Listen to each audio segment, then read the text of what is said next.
Man, is this live?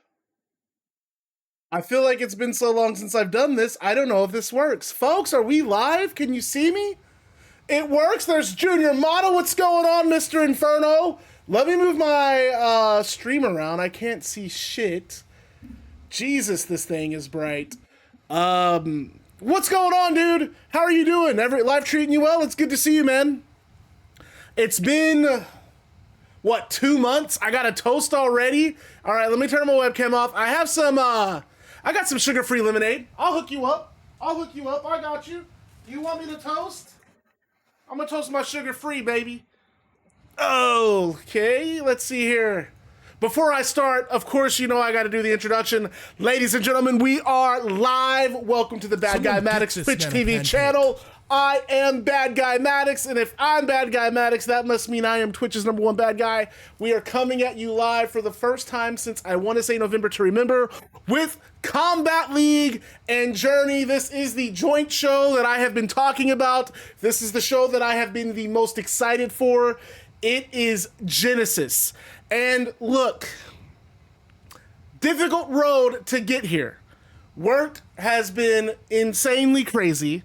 We also had a couple of hiccups because I wanted to incorporate 353 Wrestling, but I couldn't get in touch with any of the guys who had wrestlers from that promotion.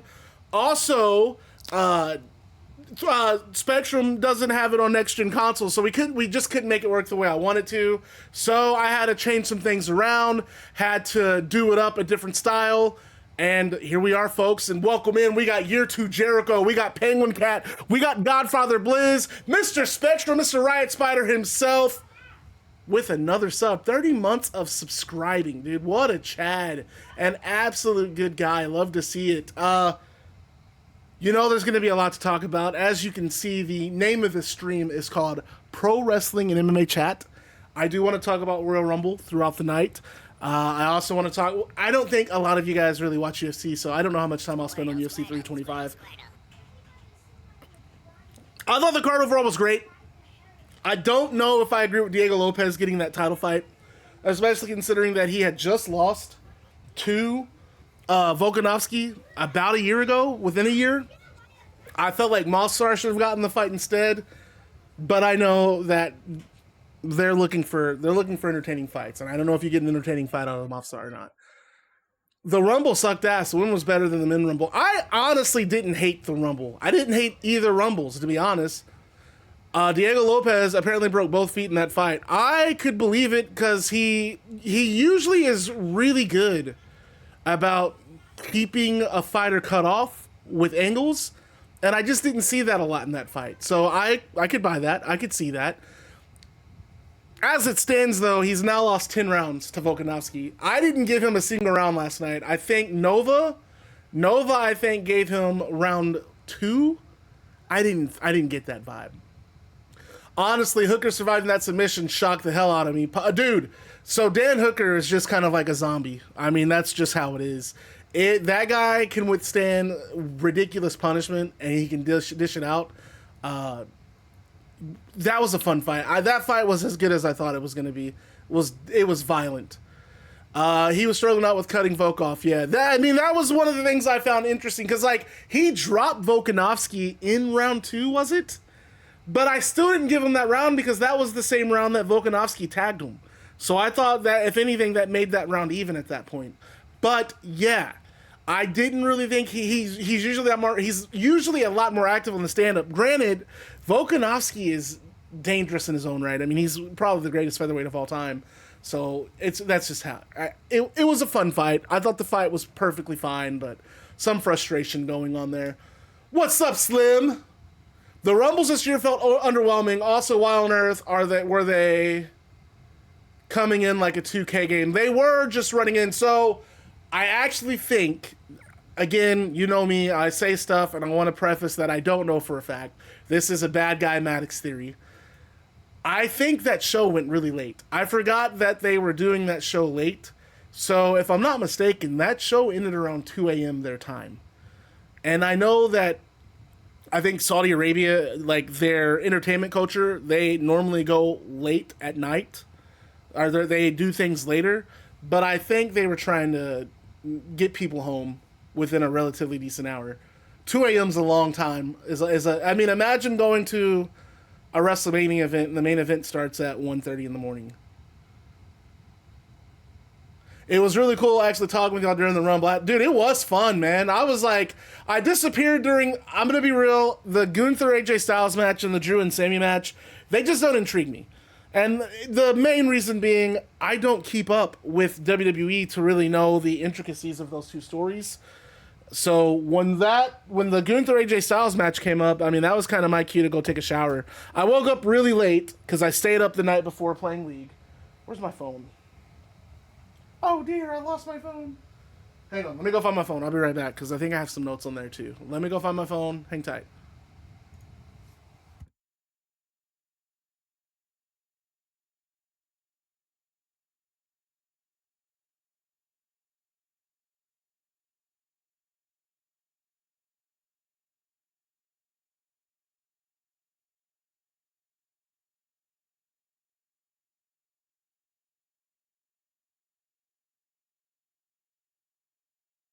You guys can slap me whenever. I had my phone on my computer right next to me.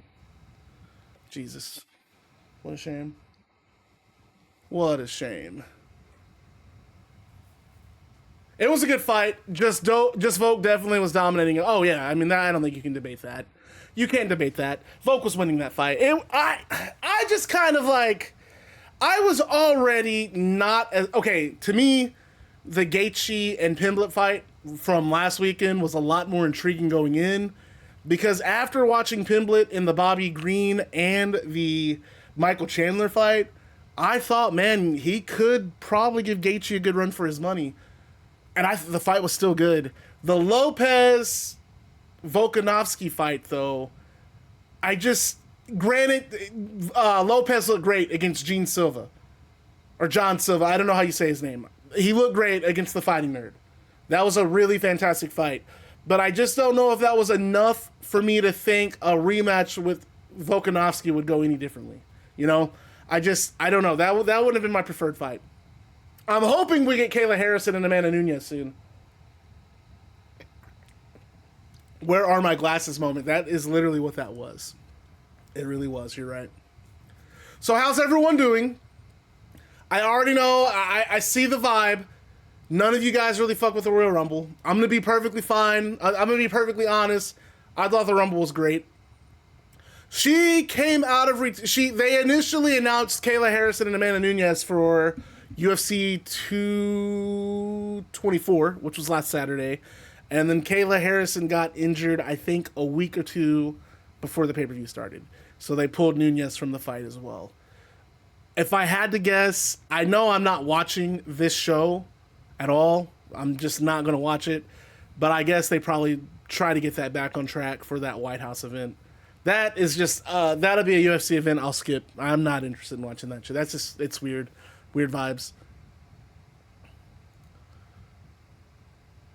I don't fuck with WWE until Naomi gets back. Okay, I like that. Declarative stance. I like where your head's at. You've made a decision and you're sticking with it.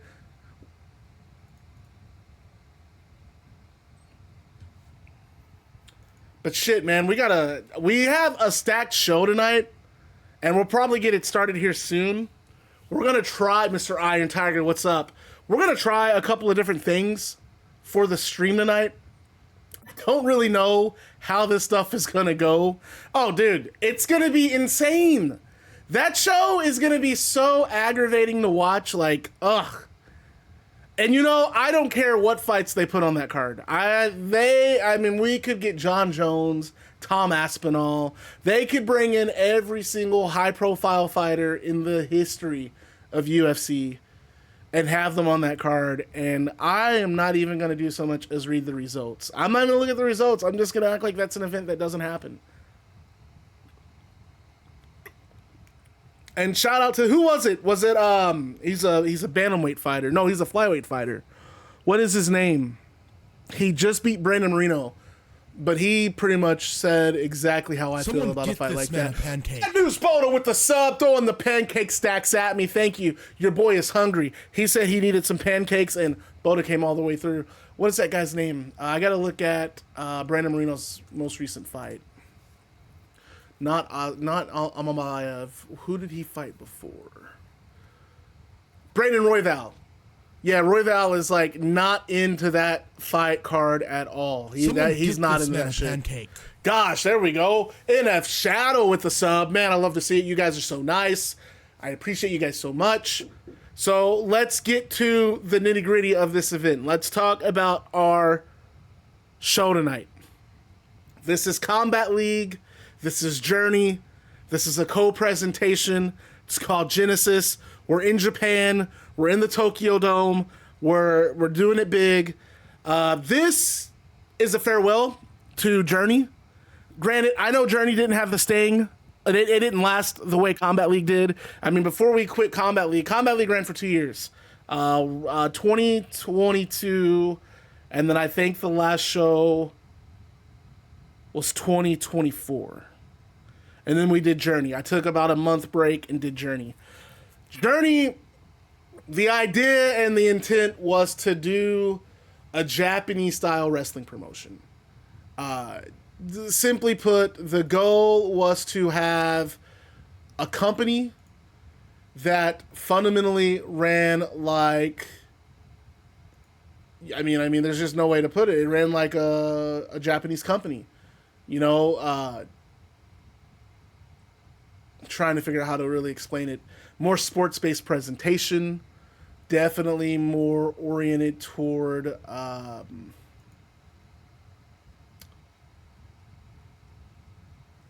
more in-ring. There weren't going to be a lot of backstage segments. And then I didn't want to do weapons. I did want to do stuff like that. I didn't want to do like crazy spots. And it's just hard to do those kind of games. It's hard to do that. The two things that kind of held it back. It's hard to do that kind of style with WWE 2K. This game is very limited in what you can do. I mean, the fact that you can't turn weapons off in matches, that just annoys the piss out of me. Like, it hurts my feelings that it's like that. So that was like one thing that immediately bummed me out. Hang on, I got to research something too. The other thing is, like, you know, I wanted this to be a Japanese-based wrestling promotion, but no one picked Japanese wrestlers. So it's like, how can you say you're based in Japan when your world champion is like Jake the Snake Roberts? So it was just kind of hard. It didn't really achieve what I wanted it to. So I was very thankful for Nautilus to kind of, because he's definitely more pro wrestling or he's Japanese wrestling. He's more into Japanese wrestling than he is North American wrestling. So once he picked freaking Yoshihiro Takayama, that to me was kind of like okay, problem. That's it. We're good. That's good. So I was glad that we got to do that. I couldn't get into it. It didn't work the way I wanted it to work. So I don't know, man. I fell out of love with it. And then it didn't help that, like, literally when I started doing the week, so I took a break from the original format, and then I decided, I bought 2K on my PC, let's do Journey on my computer. That week I got promoted. I think maybe I did 2 streams. It was that week that I did Hakushi versus Will Ospreay. I got promoted like 3 days later, and then I remember thinking like, oh, this will be fine. And then I saw the work schedule and the workload, and I was like, man, how the fuck am I going to do both these things at the same time? And I kind of naively told myself I'd figure it out. But then by the time we got to the summer, I had skipped so many weeks. I was like, I can't do this. So I figured I'd restart Combat League, and then sure enough, I restart Combat League, and I get another promotion, and it's just like, So this is the strategy. I want to go over a couple of things before we start this broadcast. The last 3 streams, do not count. Other than Punk winning that Battle Royal, I want to keep Punk. I want to keep Punk as number one contender. I want to say our last show was Capital Combat because I want to redo some setups. Our last show was Capital Combat, and we have been gearing for this co-promoted show with Journey right after. So, narratively speaking, this event takes place right after Capital Combat. Like, there's maybe a week in between them. I don't want it to be like there's all this time that's been spanned. So, the tag tournament, I'm changing my mind on. I want to do a different tag tournament. Actually, okay, let's rephrase that, because I wanted everything that happened on the Combat League after Capital Combat, that's all in. Because I need the Jay White match. I need Jay White getting attacked by Haku Sakamoto. I need all that. So all that's still here. But that tag team tournament we did, that single night, what was it called? Spin the wheel, make a deal. That's gone because I wasn't even a fan of that when I did it. I didn't really like November to Remember. So we are going back to the Combat Evolved after Capital Combat. As a brief recap, because I don't remember everything that happened, Jay White won the Twitch TV title. He beat Muerte. He had his best friend, Haku Sakamoto, at his side. Sakamoto betrayed him to end the show, and that has set up this match. They want this to be a street fight. We're calling this a trial by combat. This is a Combat League match. This is one that Journey wanted no parts of. Combat League is going to take full responsibility for it. Trial by combat, there are no rules. False count anywhere, anything goes. The match ends when there is a pinfall. Referee is only there to make a count. He cannot admonish, advise, or hold these guys apart. This is what they wanted. Bret Hart was willing to make it happen. It's gonna happen on this show tonight. Now let's talk about the other thing I wanted to go over, and it just slipped my mind. Oh, all the title matches tonight are winner takes all. So our tag match, I think I had it advertised as Hook and Aysen Darkhan defending against the Hurt Business. Hurt Business are putting up the Journey tag titles as well. And then in our main event, it is Takayama versus Fenix. It is winner takes all. We are unifying these titles because, again, this is no more Journey. This is our farewell to Journey. Journey will cease to exist after this. The titles are being unified. We'll just have to see what happens with some of the other belts. We'll figure some stuff out. But that's really what I wanted to cover. So, it's when NXT's Worlds Collide all over again, basically. So with that out of the way, unless you guys have any pressing questions or pressing information you want to get off of your chest, I do not want to delay any longer. I want to go ahead and get this show going. I also want to figure out why Discord... Is Discord showing that I'm streaming? Or does it just not do that anymore? It used to tell you if you were streaming.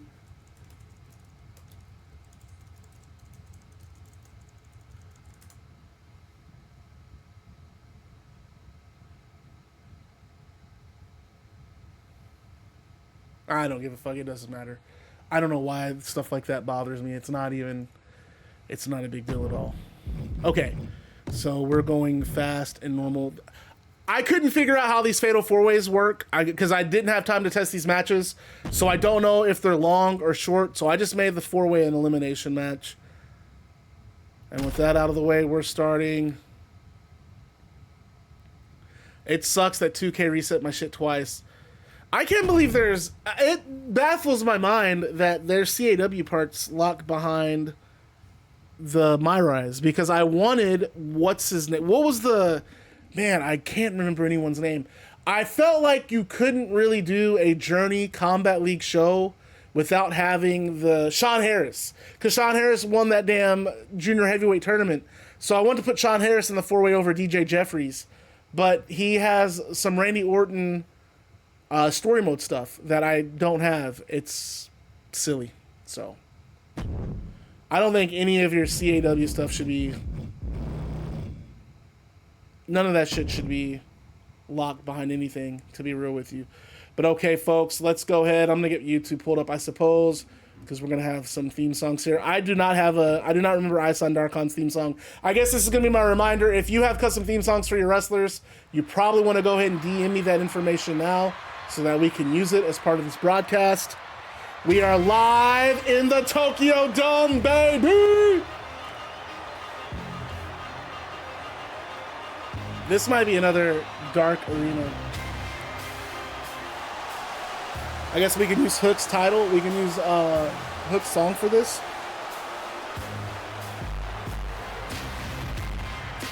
These guys are boys, man. They bonded over a bag of chips.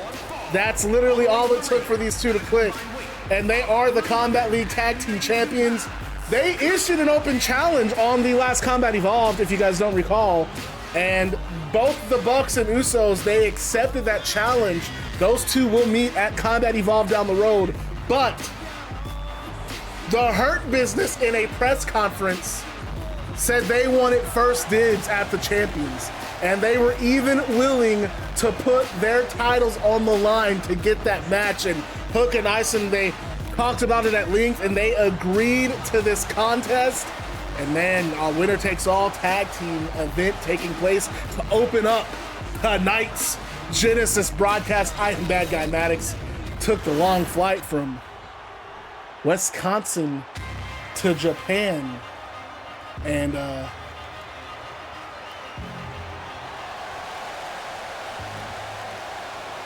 I'm glad to be here. The arena is packed. I don't know if this is gonna have this arena is gonna have the same issue as the other one where it's gonna be dark, but I don't care. I mean, I like the Japanese style arenas. And there are those Journey World Tag Team Championships. The game audio is frying you. What's wrong with it? Is it loud? Oh, it stopped.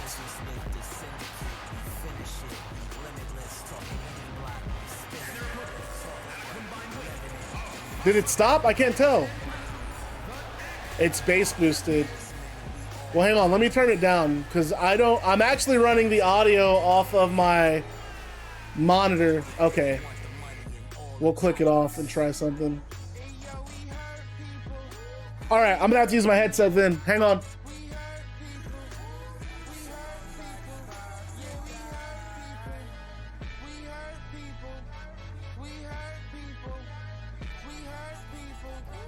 On my headset first. All right, hang on. I'm gonna have to get that configured.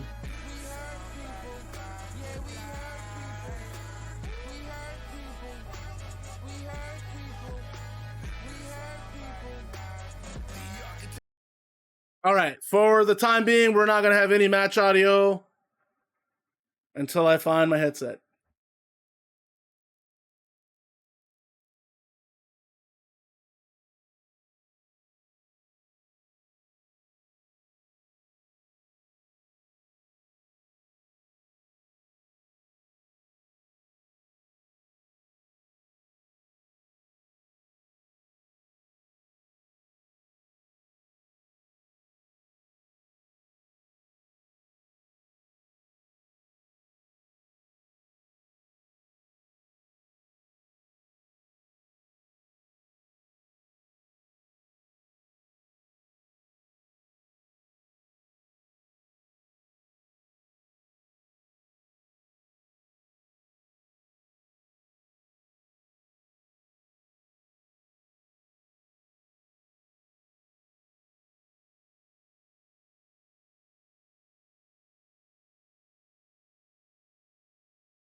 All right, guys, hang on. I'm gonna see if I can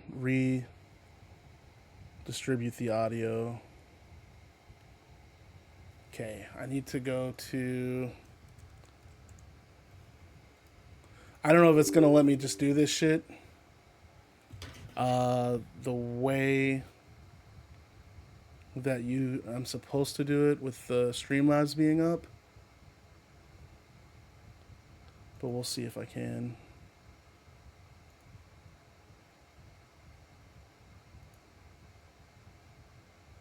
It might work. I don't know. Okay, where is the...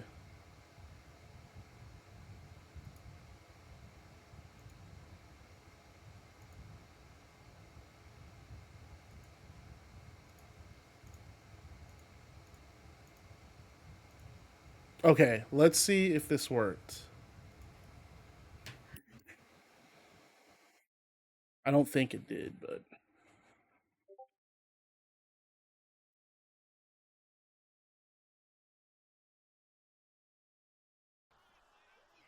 All right, how are we? How are we on audio? Can we hear it? Are we good? Can I cut that off? All right, we're good. It looks like it's doing something. I just can't tell. Fill me in. Somebody hit me up.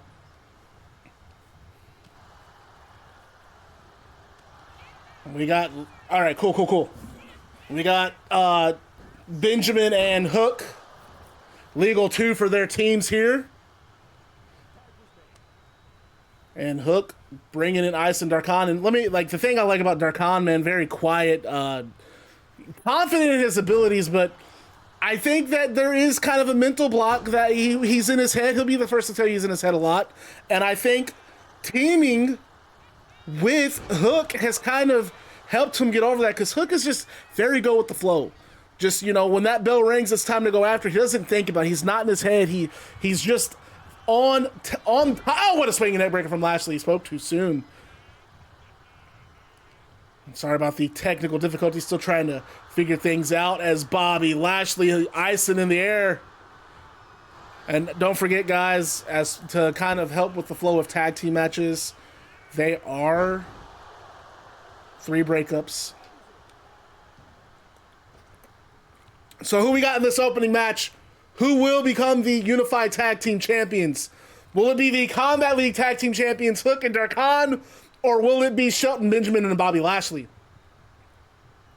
You want predictions? Let's do a prediction. Look, and we haven't been around in a long time, so you guys better not bullshit with this payout. I better see some, you already know what I'm going to say, big pancakes on the line.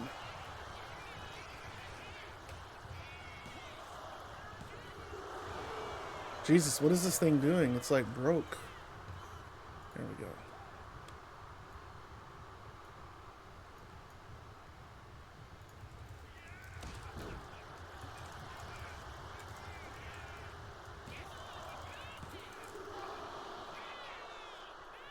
Excuse me. I had to sneeze there. And Aysen all over Bobby Lashley. Looked like Lashley going for a power bomb. Gets him back up and... Yeah, massive. Man, that was massive. And Lashley and Shelton, man, they took the trip to Japan. Won titles in AEW. Went to Japan and they called out Cody Rhodes and Terry Funk. Beat Rhodes and Funk, then called out the Hidden Blade, who will be wrestling each other later tonight. And they beat the Hidden Blade for the tag titles. And I think that's really what started that's what started Darkhan and, that's what started Haku Sakamoto and Jay White's issues with each other. As Hook, Irish Whip to Bobby Lashley. And my God, he just tosses Bobby Lashley overhead. And the Japanese audience have grown to embrace the Hurt Business, a very dominant tag team, no different than the Combat League audience, grown to embrace Hook and Darkhan.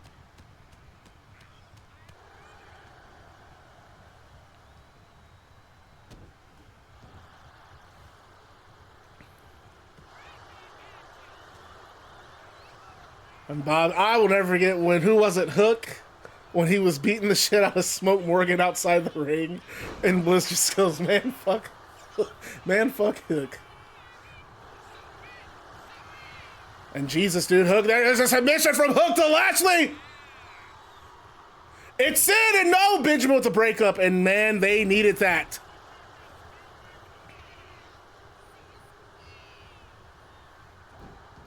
Needed that breakup desperately. And now Darkhan I don't know what Darkhan's doing here. I think he might have made a mistake. No, he didn't. He caught Shelton. He baited Shelton in. And those are some of those things that I think Aysen has learned from Hook. Cartwheel. No, this is the Pele kick. There is no need for flash. With no wheelbarrow and no Shelton counters that. And I think Aysen paying. It is all substance from Shelton, and Aysen showing a little style and might have paid the price. No, out at 2. Ladies and gentlemen, I am former Mint, and I am officially back in the bad guy clubhouse. And there's an ankle lock from Shelton, and no counter from Darkhan.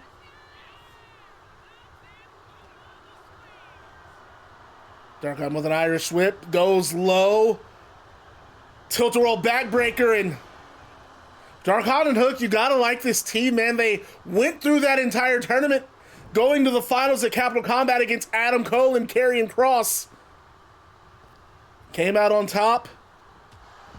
I mean, they went through 4 matches to get there? They earned this. They earned this, and look how great they look so far against the Hurt Business. This is the first match, former Mint. Look, I know you guys think I take too long to start these shows, but there's a method. I want everyone to come in and I want you to see as much as you can. I don't want you to miss a whole lot. And wait a minute, breakup there. Oh shit, the Hurt Business are down to 1 breakup. Okay. That's a huge advantage for Hook and Darkhan. And Benjamin, I think, just frustrated, and Hook taking advantage of that frustration. And he's got Shelton top rope. Hook climbing up. Oh my God, no, an exploder. Suplex super exploder! And Hook with the cover! That was like a super taskplex, and Benjamin showed her up! What an opening match, folks. This is the first match of the night, and already these two setting the tone for what is going to be a huge night with a lot of stakes, a lot of implications.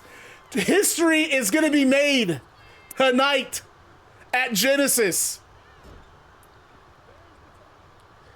And now Benjamin, I think, doing what he needed to do there, tagging in Bobby Lashley, and they just toss Hook overhead. And Hurt Business, man, dominant team. We've seen what they've done in AEW. We've seen what they've done in Japan here in Journey. You don't have to check their credentials. Their talent speaks for itself, and Bobby getting a 2 count on Hook. And you gotta love Hook and Aysen. Aysen trusts Hook to kick out. I don't know if you can trust him to kick out of that lariat. Hook, though, using instinct, getting outside the ring, going out of bounds. I really like that from Hook. Good ring awareness, but Lashley bringing him right back in. And this is the thing about Lashley and Benjamin. I mean, they're just so good, so polished. A lot of people compare them call them a modern day Steiner Brothers. And I think that's a fair comparison. I mean, look at Lashley right now. When have you ever seen Hook dominated to this fashion? No, Hook blocking that punch. He's still alive. No, he's not. Elbow from Lashley. And Lashley just spares him. Goodness. And Aysen, he knows he's got to break it up. Aysen knows that has to be broken up. Journey wrestlers win, they come to Combat League. If a Journey wrestler, because the titles are being unified, they're going to be the new Combat League Tag Team Champions. Lashley.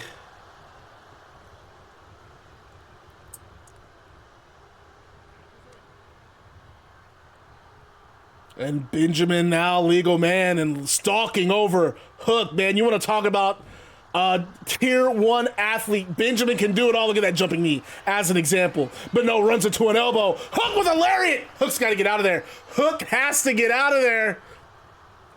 Pragan and Darkhan. You know this, I fucks with this tag match. I do fucks with this tag match.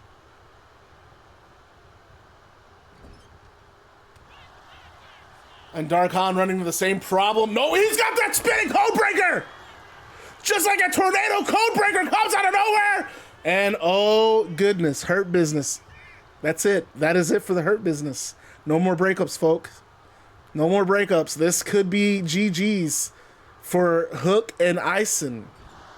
Aysen sending Benjamin to that ring post, but Benjamin boot up. Aysen trying to hit the ropes. Wait a minute, no! Yoshihiro! Pin there, this could be it! Look at Aysen! Have done it! They think the Hurt Business! What a win! That was awesome. Really good opening match.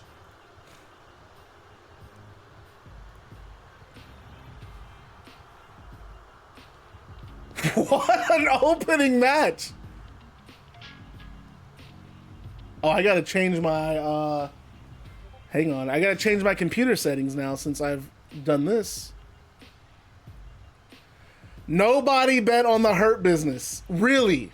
Shame on you guys.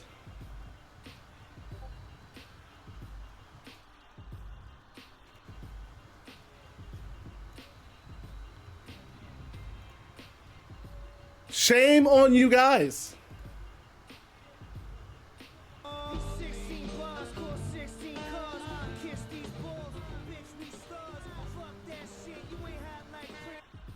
That was a good match. Really good match. Congratulations, Katana, Iron Tiger. Y'all did your damn thing. Good work. I'm proud of you guys. Hook and Aysen. We got the Unified Tag Team Champions. Hook and Aysen still doing their thing.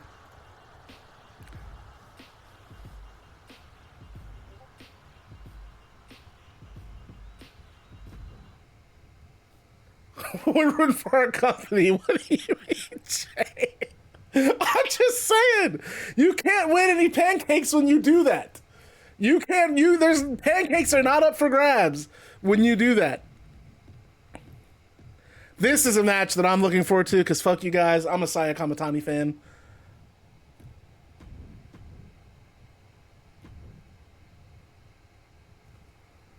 I already know what Riot Spider's gonna say. There's gonna be a thing that starts in this match, and there's gonna be something that happens. Riot Spider's gonna type this in chat, and I'm gonna call him out when and if he does it.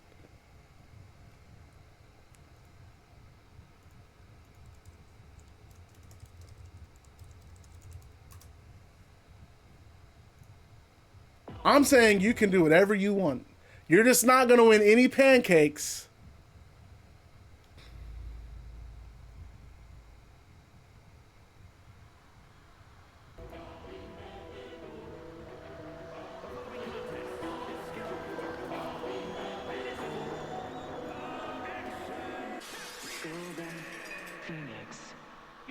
And Saya Kamitani. Why is it? I'm playing her. There we go.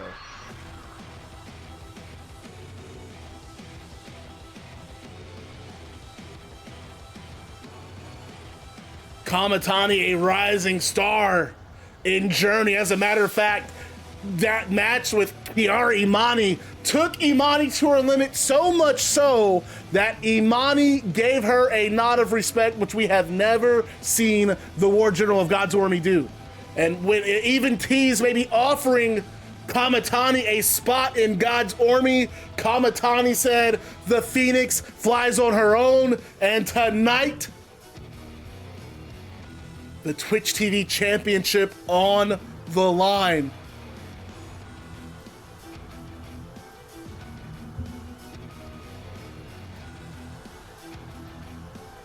But to win it, she's got a tall task. A very tall task. Because to win the Twitch TV title, to win and tie this up, because right now, Combat League, we're up 1. We got 1 on Journey. To tie this up, Saya Kamitani has to defeat Thick Mommy Pump, Jordynne Grace.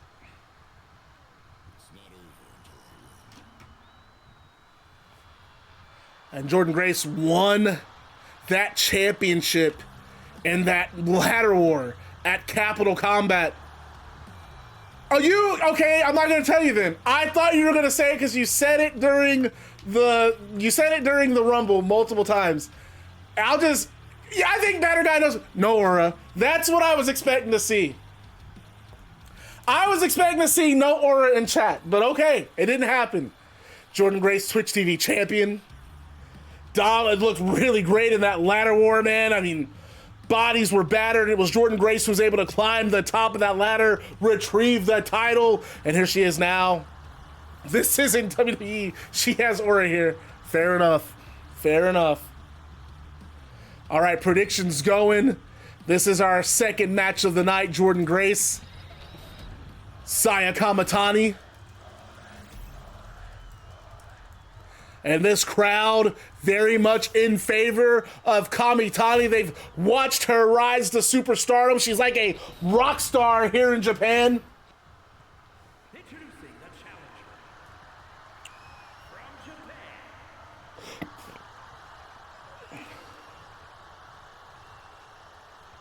And her opponent from Austin, Texas, the Action Champion, Jordynne. Man, my buddy, he used to be a referee.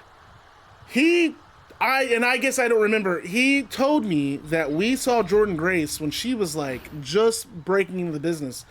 We went to an indie show in Carmi, Illinois, just kind of like a bumfuck indie show back in 2012. And he said Jordynne Grace was in the Battle Royal. He's like, you wouldn't remember because she looks nothing like she does now. But yeah, she was in that Battle Royal. It was like one of her very first matches.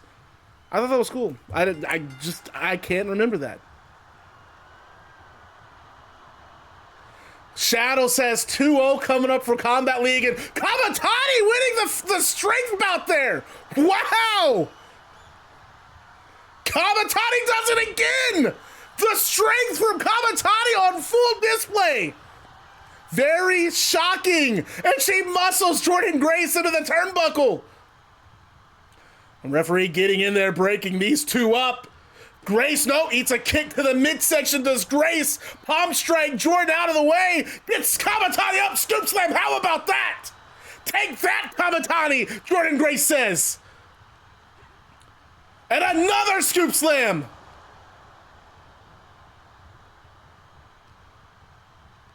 And a third, really putting on display who's got the strength game.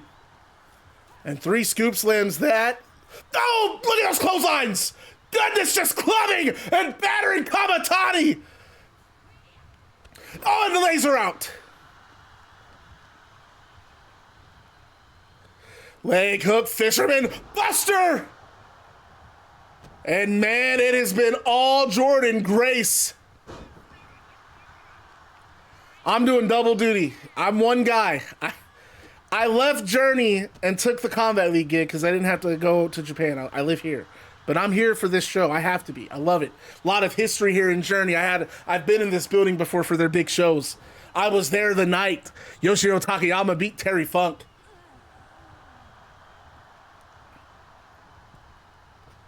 Kamitani springboard splash pinfall. Who took my job? In Riccaboni, I don't know, someone from Ring of Honor. I didn't really think the full schematics through. Armbar from Kamitani, but no, Jordynne Grace able to counter out. Hey, Spectrum, go ahead and get ready in the Discord call, bro. Because it's going to be right after this match. Forearm from Kamitani, but Jordynne Grace fires back with the right hand of her own. Chop from Kamitani. Overhand chop. Right hand from Kamitani. And that one, I think, might have floored Jordynne Grace. Another overhand chop. She's going a heel kick. Goodness. Grace in trouble, folks. Hurricane Rana. So I want to do something different. I want to give you guys a chance to actually do interviews yourself. I thought about this when we were all on the call for Royal Rumble last night. So we're going to do... Spectrum's basically going to do a CM Punk interview. And it's all improv. Nothing's been written down. We're going to see how it goes. I want to try it.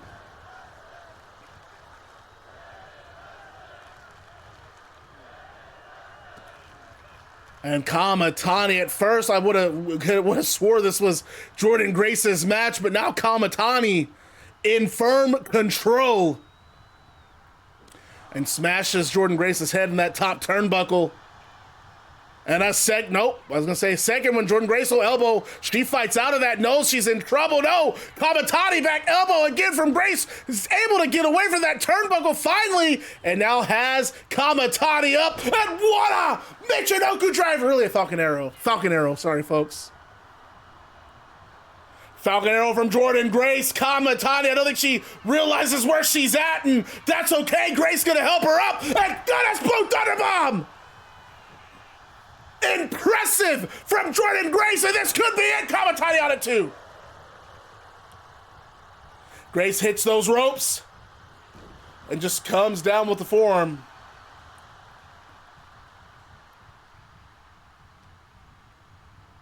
And Grace has Kamitani back up, and there's that Death Philly driver. Goes for the pin. And again, Kamitani stays alive.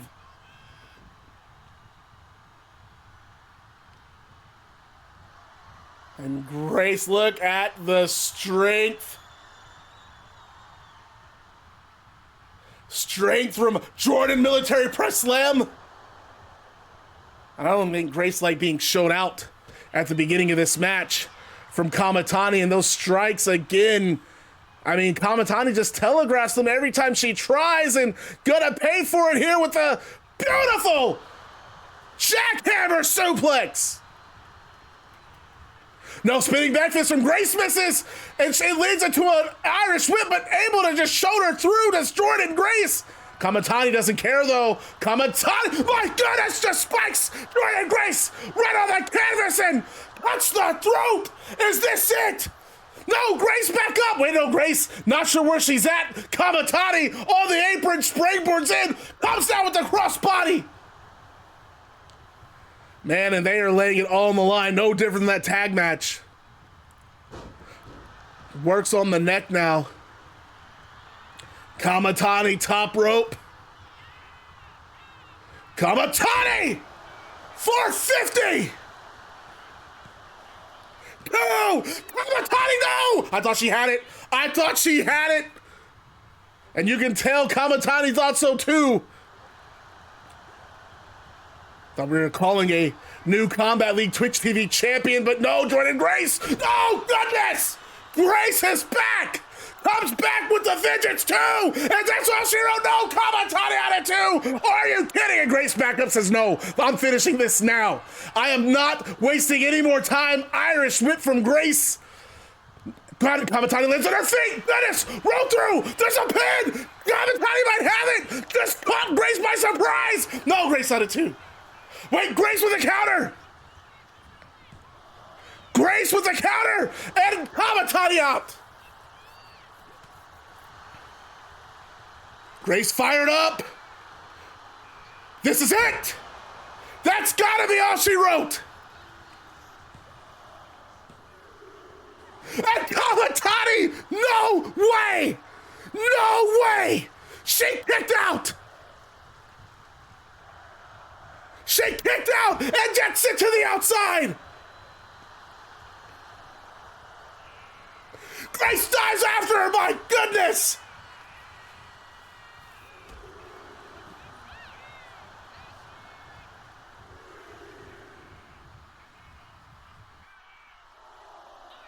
Kamitani top rope, what does she got planned? What does she have planned? This is the drop kick to the outside. Gotta pay for it now! Grace gonna make her pay. I don't know, I do not like this. I do not like this. Oh, tries to go for the suplex. Right outside of the mat and gets into the steel steps instead.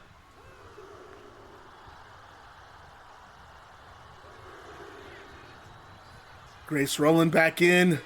Forearm, open palm strikes from Kamitani. Snapmare. Drop kick right to the temple. What up, Nib? And Grace back up with a clothesline. Grace kicks right back up. That's that fighting spirit from Grace. Hurricane Rana from Saya.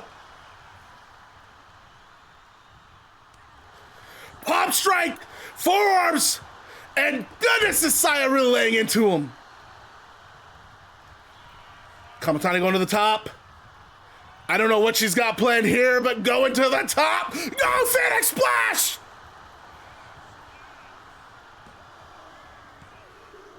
And Saya Kamitani has won the Combat League Twitch TV title. It is 1-1 between Journey and Combat League. What a performance! If you're not familiar with Saya Kamitani, you better get familiar. Kamitani knows ball.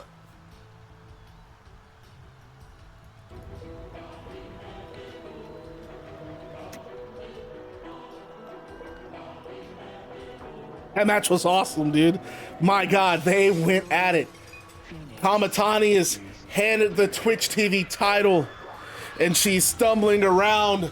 Jordynne Grace leaves the ring holding the back of her head, and Kamitani stumbles around with the title in her hand, and she holds it up in the air. But then she looks toward the stage, and on stage is that effing weasel Barry Barnes. And Barnes starts strutting down the ramp, and Kamitani, before Kamitani can even react, Anna Adams is in the ring. She has come into the ring behind Kamitani from the crowd, and she rocks Kamitani in the back of the head with a thrust kick. And Kamitani stumbles into the ropes, and when she rebounds back, Anna Adams drops her with a suplex. And now Anna Adams, she stands over Kamitani, and then she walks to the Twitch TV title and picks it up. And Barry Barnes gets in the ring, and he and Anna, they just start making out in the ring. Anna holds the title up. Barry, I love you, babe. And they just start kissing, and I'll just get it out of the ring. And eventually, these two leave the ring, and folks, big, that's right now. We are 1 win apiece. We have Hook and Aysen Darkhan. They've unified the tag titles. They are still the Combat League tag team champions, but they are the final Journey tag team champions, beating the Hurt Business. And that match that just happened, my goodness, talk about a classic. Saya Kamitani beating Jordynne Grace to win the Twitch TV title. And I'm not even going to talk about what just happened there. Anna Adams and Barry Barnes, Bret Hart, I love you. I really respect your job, but I cannot wait for you to do something about these two. These two they have just, I'm over it. I'm over them ruining moments. But let's talk about a moment. Let's talk about the main event tonight. Rey Fenix, Yoshihiro Takayama. Initially, this match was a non-title champion versus champion, but during our press conference 5 days ago, Yoshihiro Takayama, he told Rey Fenix he wanted Fenix to up the stakes. And Takayama said he would put his title, the Journey World Heavyweight Championship, on the line if Rey Fenix would put the Combat League Men's World Championship on the line. And Fenix, he's not backed down from a single fight. He has accepted. And also, one other thing that's taken place during all this, I want to remind you that we had our November to Remember Battle Royal that CM Punk won. CM Punk now recognized as the #1 contender, and Punk will be facing the winner of Takayama and Rey Fenix at a later date. And at this moment, joining me live, I gotta get my headset for this, I guess. I gotta get all set up. Oh my goodness, where's my headset at? I threw it down. Where'd I put it? I gotta put on the Pink Boys, boy. All right, let me switch TVs. Spectrum, I'm gonna give you a phone. I'm gonna give you a voice call here in just a second. I just gotta, and I also gotta make sure that you guys can hear Spectrum. So we're gonna try this. If this is cool and fun, I'll do this more often with a lot more of you. Anyone who wants to do this, I am calling you now.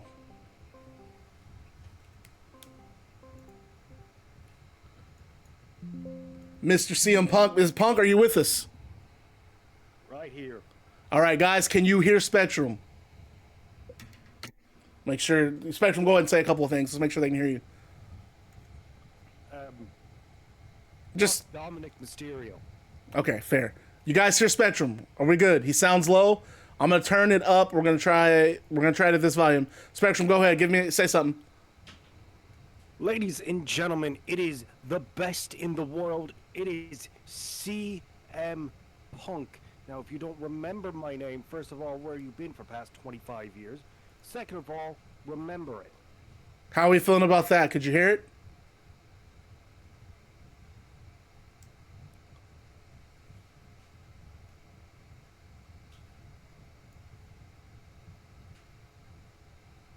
Sounds okay? Okay. Punk, first off, thank you for taking time out of your schedule to join us on this interview. I mean, I know Chicago, it's a little chilly there, a little cold, got snow going, but are you watching this show? And if so, what do you think so far of the action? I mean, Maddox, to be clear, I am always watching, whether it's Combat League or Journey, because you never know who's going to step in the door. So yes, I am watching. And so far, I gotta say, I have not been disappointed. Hook and Darkhan was amazing.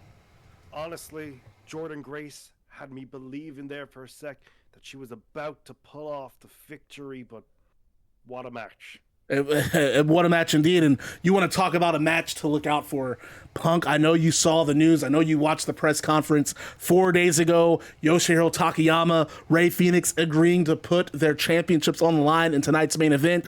And this directly involves you because the winner of this match, they're going to defend that title. You got first dibs. What's on your mind? Like, what do you have to say about this main event? I mean, if we're being completely honest, you can understand why Fenix did it. There's one thing in wrestling we are all guilty of. We are prideful. And when someone puts that pride to challenge, you gotta do what Fenix did. Now, does that mean I want Fenix to win? I don't know, because Takayama, quite honestly, I'd love to punch his stupid fucking face. All right, no, I guess we're just saying whatever we want tonight. And I guess that's going to be my last question to you, Punk. This is what I do want to know, because I know you're trying to skirt around it, but I have to ask, it's my job. Who do you have winning tonight? Is it Rey Fenix or is it Yoshihiro Takayama? Who do you think you match up better against? What match is more intriguing to you? I mean, not to be an egotistical maniac, but it doesn't matter. At the end of the day, they're stepping in the ring with the best of the world, the voice of the voiceless. They're stepping in the ring with CM Punk. So what I'm going to say is, whichever one of you boys wins, be ready for the fight of your life.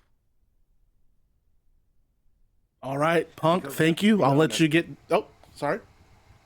Because I'm going to say one more thing, and let's be honest.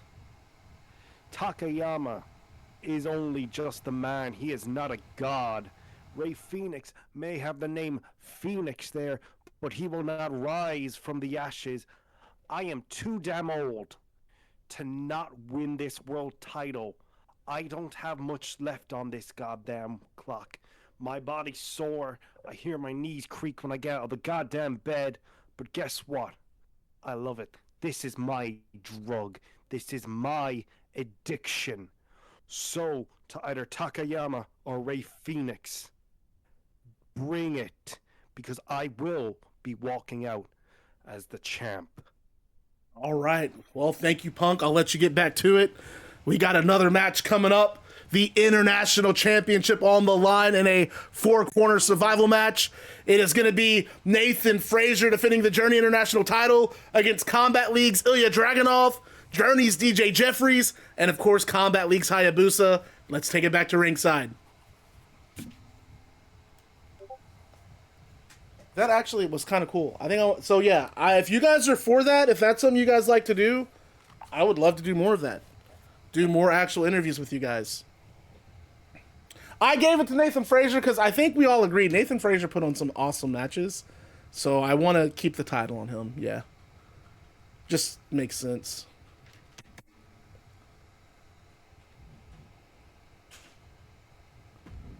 So this is elimination rules, folks, because I don't know how long Fatal 4-Ways take. So it is going to be elimination rules.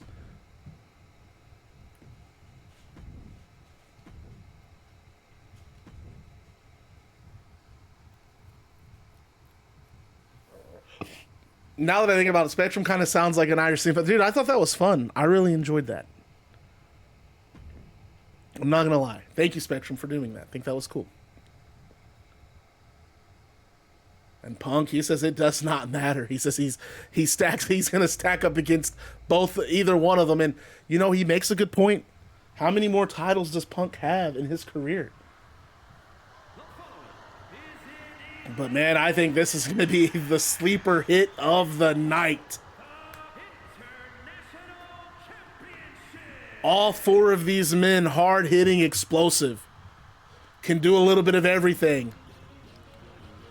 Now, Junior Bada, I know you've been looking forward to this match, so my brother, I wish you the best of luck. I hope you do your thing. And is Year 2 Jericho, is he still here?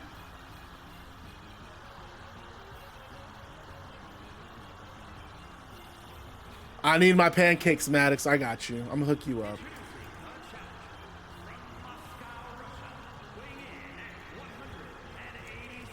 So, Jericho, how you feeling about this interactive universe so far? Is this something you think you can get down with?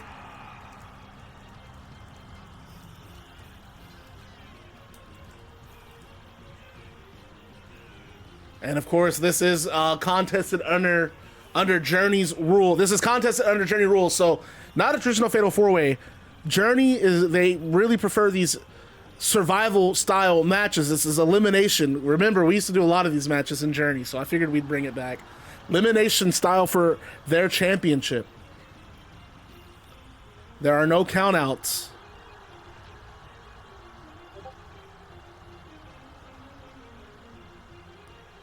Pinfalls can only occur in the ring, however, and these matches are crazy and chaotic.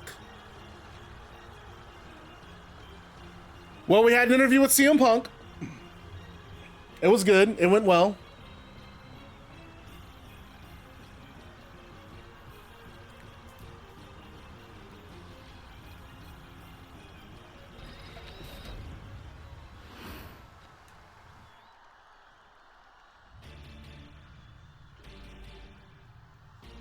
Is this DJ Jeffries?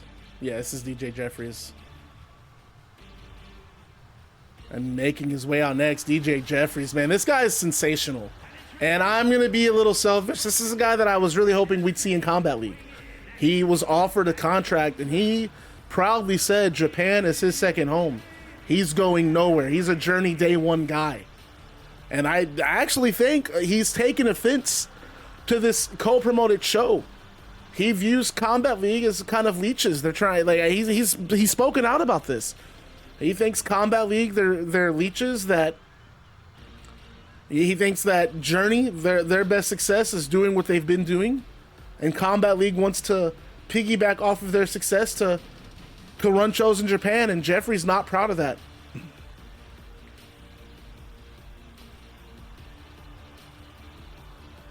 And I think Jeffrey sees, well, this is his moment. I mean, I think for Jeffries, this is personal because he's not just viewing this as an opportunity to become the international champion. This is a match he's won it with Nathan Frazier.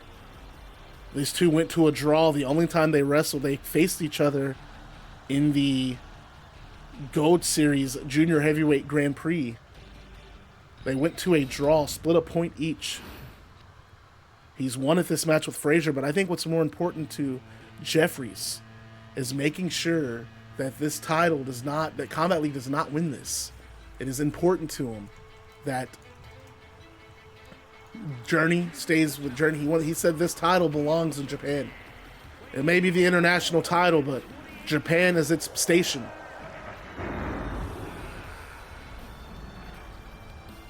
And I don't know if he necessarily agrees with this style of match.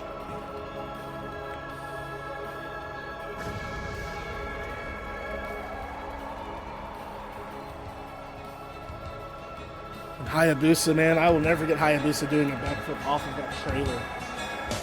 Landing on the Balor clan.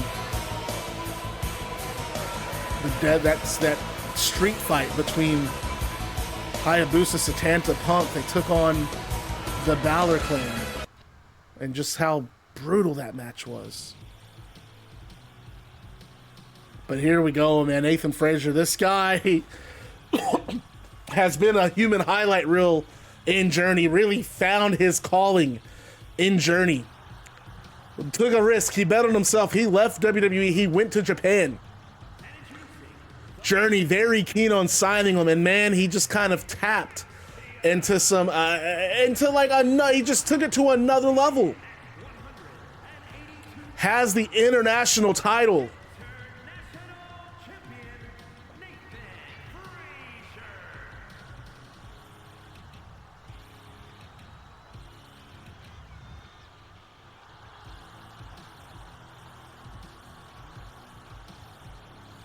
Man, I should have asked Punk what his thoughts on this match were. I don't know. This is a very interesting, intriguing matchup to me, to say the least. And this is four-corner survival. That means eliminations. Last man standing wins the Journey International Championship. And so far, Journey and Combat League have split a win apiece. Who y'all got in this? Are we doing predictions for this or what? Who do I have in this personally? I would love to see Nathan Frazier pop off in Combat League, but Junior Mata, Inferno, that's my guy. I want to see Ilja Dragunov do his thing. And DJ Jeffries going to the leg of Nathan Frazier, and they're picking things up right from where they left it off in Japan. Meanwhile, Hayabusa and Ilja. All right, let's do some bets. Let's get it going. Do we have? Oh, okay. Ilja the favorite to win this. Go ahead, Ilja. Ilja now going after Jeffries. And drops Jeffries over that top rope. A match like this can be kind of hard to really call all this action. Hayabusa right hand to Ilja Dragunov, and Dragunov was in that. Hayabusa and Dragunov both were in that ladder war. And wait a minute, Hayabusa got set up here? Hayabusa's got the neck tucked. My God, do you see? What do you call something like that? And how do you get back up if you're Dragunov? Dragunov rolling away. That guy just loves pain and punishment. And folks, don't forget, survival matches are the very essence. The name speaks for itself. A chair now brought into the ring.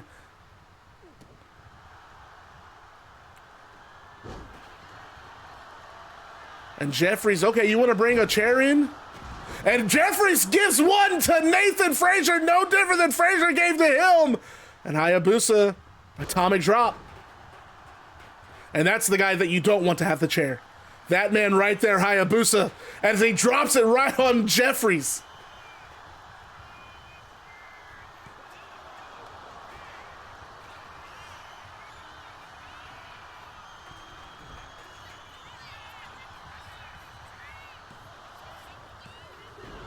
And Dragunov showed her up.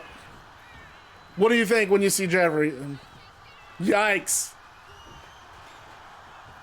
Hayabusa top rope swanton dive. And now Frazier elbow drop. Jeffries is in trouble, dude. Jeffries is in serious trouble.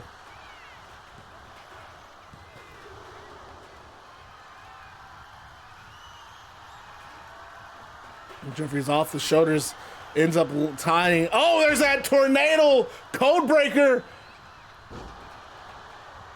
And now Jeffries has a chair. Jeffries is going to hit everybody. Sparing nobody with that chair. Frazier the victim, and Frazier's the first eliminated. You have a guaranteed new champion, but no, Frazier kicks out. How many damn chairs do you need in the match? You knew with Hayabusa in this match, things were not going to be regular. Hayabusa loves his share of violence, and I mean, hell, he's brought in about 90% of the chairs that are already in this ring. And I don't know what the hell that was Jeffries just did to Ilja Dragunov, but damn, did it look great. Now damn, Frazier pissed. Moonsault from Frazier doesn't get it, Jesus. Look at those open hand palm strikes from Dragunov to Jeffries. German suplex. Jeffries hurt. Frazier top rope. Comes down with that dive to the outside, and now Dragunov, chair in hand, eats a kick from Jeffries' ripcord. Oh, ripcord Spanish fly.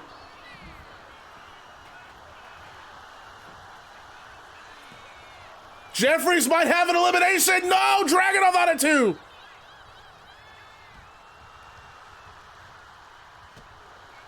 That Spanish fly was incredible, and Jeffries looks like he's got the Iron Claw, the Von Erich special.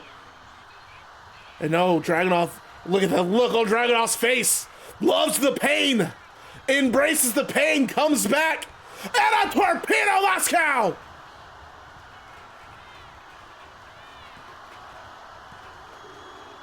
Jeffries has been eliminated. And Frazier throwing a chair at Dragunov. Now Frazier top rope comes down with an elbow drop. Pump knee from Hayabusa. And DJ Jeffries, the first man eliminated.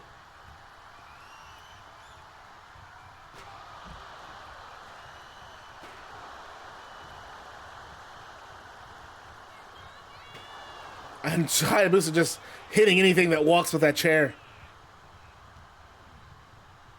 And just sitting Dragunov right into the ring post.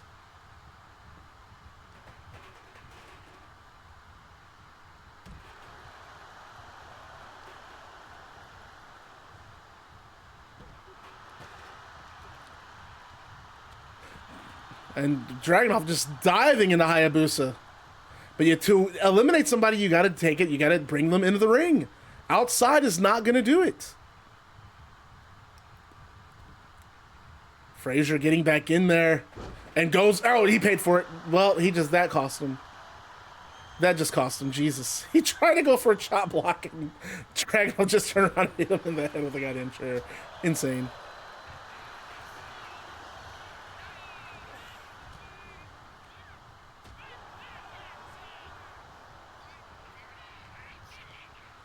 Hayabusa, I was going to say, had Frazier up. Planting Frazier to the canvas. Goes for the pinfall. It could, man, this title could be down to just the Combat League guys. No, Frazier showed her up, still alive. Kicks the underside of the knee. Takedown, Dragunov pinfall here. And Hayabusa out at 2. Oh, and Dragunov just ate one! I think Frazier getting frustrated. Showing a side to himself that I don't think we've seen, but if the chairs are in play, why not use them? Frazier, Fenix, splash off the middle rope. Talk about some rotation. Talk about some hang time. Talk about absolute power. Just explosivity from Nathan Frazier.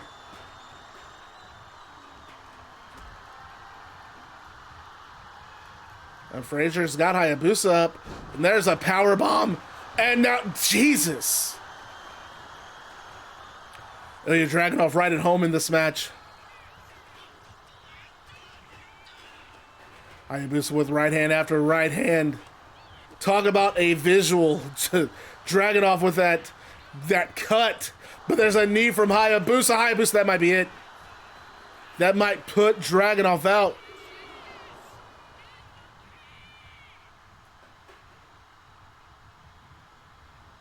And Frazier recovering. Overhand palm strike, nope, kick from Dragunov. Dragunov working the hamstring of Hayabusa. Hayabusa in trouble, folks. Hayabusa getting tossed to the outside.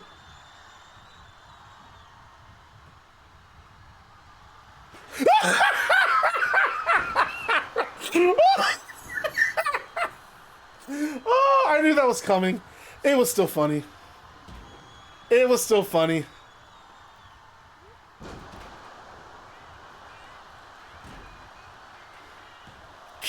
God damn, dude, that shit. Oh my God. Frazier going after it. Frazier really trying to go after it. No, Ilja back on his feet. He's got Hayabusa up. Electric chair drop. Dragunov is a one-man wrecking crew.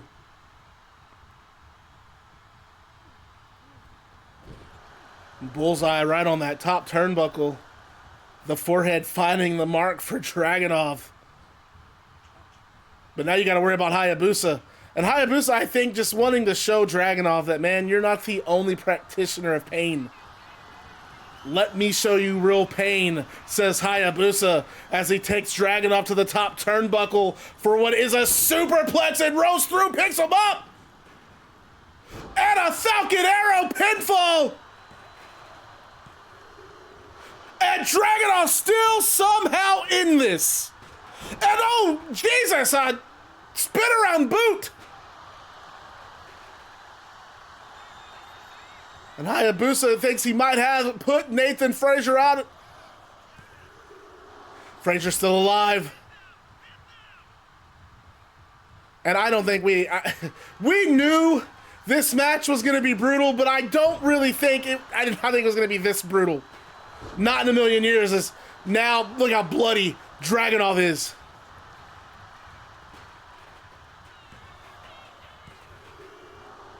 And Ilja trying to go for an elimination.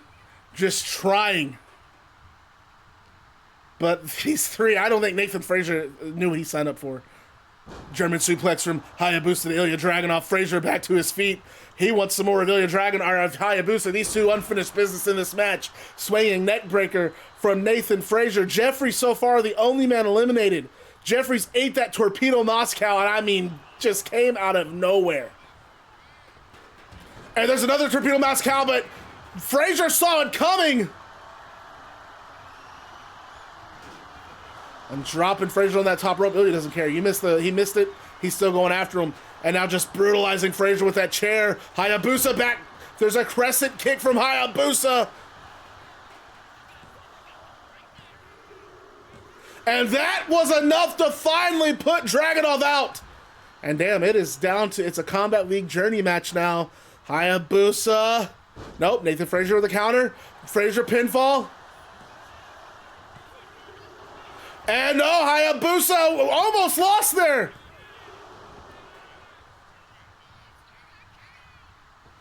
Hayabusa. Oh, did you see how he just got in there, hopped in, middle rope, missile drop kick? That was beautiful. A real innovator of offense is Hayabusa. That guy can do so many different things. No match is ever the same with Hayabusa. Always coming up with new offense. Counter from Nathan Frazier. Irish whip counter. Right hand from Hayabusa. Falcon Arrow. Busa gets the leg. And kicks out.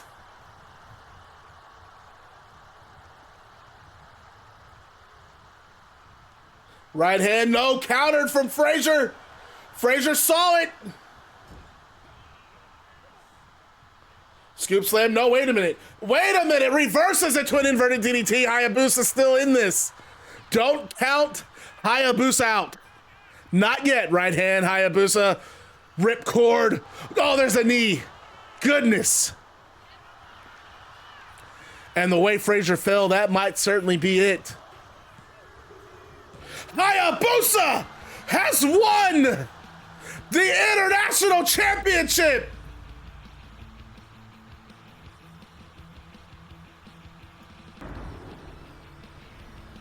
What a win from Hayabusa. What up, Nova?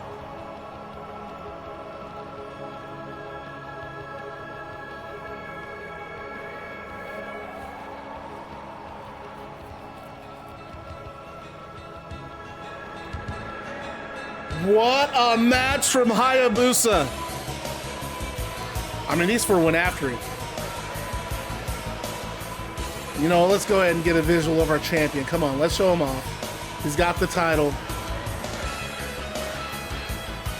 Hayabusa, the new international champion from Journey.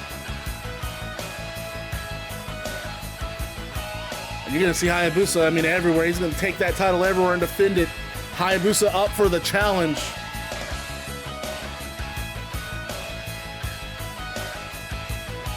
And folks, this next match, I mean, I guess if you thought that four-man survival, if you thought that was violent, this might just top it. These two best friends, two of the best friends. Just two really, I mean, tag team champions. They want them in America. They want them in Japan. And things just, I don't know, things went left in Journey. And we thought Jay White thought things were good between these two. Haku Sakamoto, no, things are not good between these two. It was Jay White. He won the YouTube championship, defeating Muerte on Combat League. And Haku Sakamoto knocked him out with a roundhouse kick. And Sakamoto blames Jay White. Said that you just left me. You always do what you want. It was never about us. It was never about the two of us. Jay White does what Jay White wants. And so Haku Sakamoto says he is going to put Jay White out for good. And let's take it to ringside. This match is sponsored by Combat League. This is sanctioned by Combat League. Journey had their reservations on this match. Bret Hart, he signed the contracts. He got the signatures from Jay White and Haku Sakamoto. Combat League will bear sole responsibility for whatever occurs in this contest.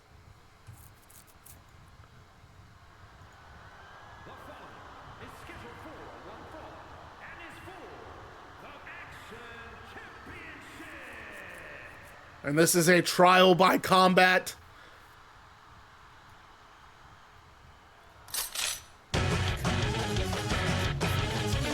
Dog, I've been screwed over like 4 that. Holy shit, so many opportunities wasted. It's okay. It's okay, man. You're still having fun, right? What's up, Felix? Think about how many times Dominic Mysterio lost to Rey Fenix. Katana Creator Institution. Whatever the hell that is.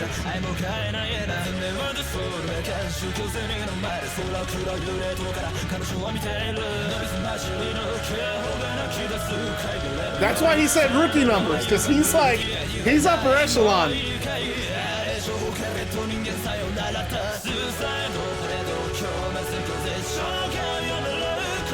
I've lost literally every time.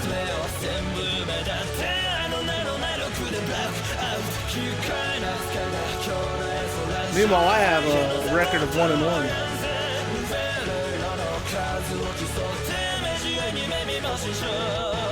And Sakamoto, man, he's been broken.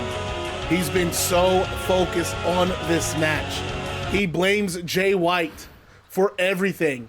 Jay White for ruining what could have been one of the greatest tag teams in professional wrestling. And there is the YouTube champion. Let's get Jay White's theme song cranking.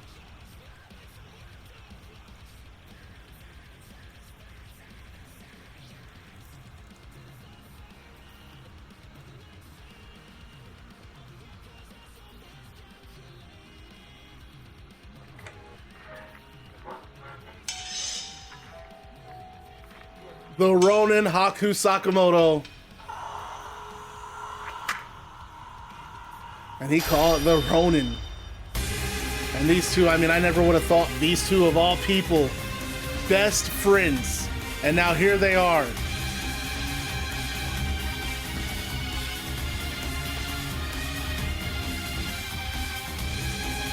And look at Haku Sakamoto, look at that look.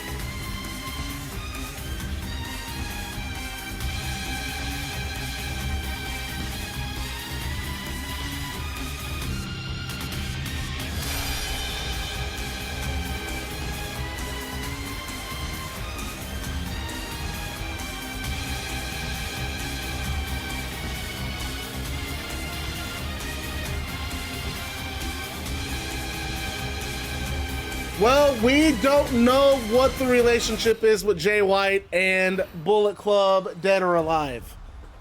We know Juice Robinson Muerte, they did chase off Haku Sakamoto before he could really make things worse. We know he's best friends with Juice Robinson.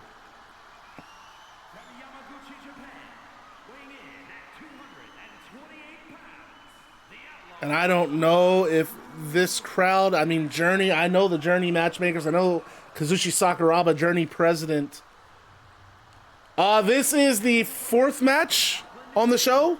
We're halfway through. So far, the Hook and Aysen Darkhan unified the tag titles. Saya Kamitani won the Twitch TV title. And Hayabusa just won the international title.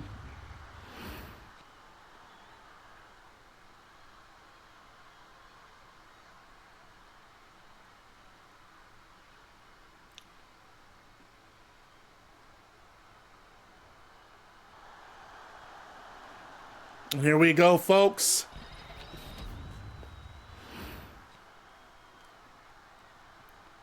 And folks, if you are new to this stream and you want to join, Y2J, hit me up with your picks. I know your male pick, but I don't know who your female pick is, or if you have a tag team.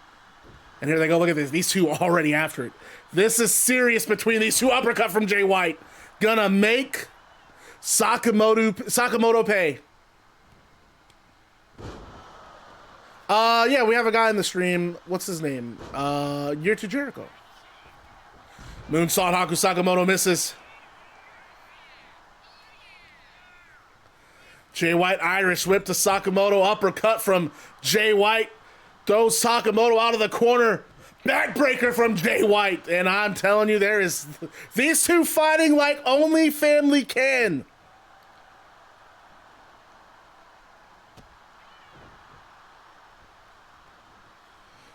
And Jay White out of the ring. He's looking, of course, he's looking for a weapon. He's got a trash can lid. And you see the referee just watching. Just watching how Sakamoto knocks it out of his hands. Right hand, and now Sakamoto. Russian leg sweep. Rolls through it. Look at those punches. Close fist, and they are legal, folks. This is completely legal, and I think Jay White gonna pay for bringing the no moves out of the way. But runs into a lariat from Sakamoto. Goodness! Sakamoto springboard. Oh, what a kick! Catches Jay White flush. So far, these matches have been on point.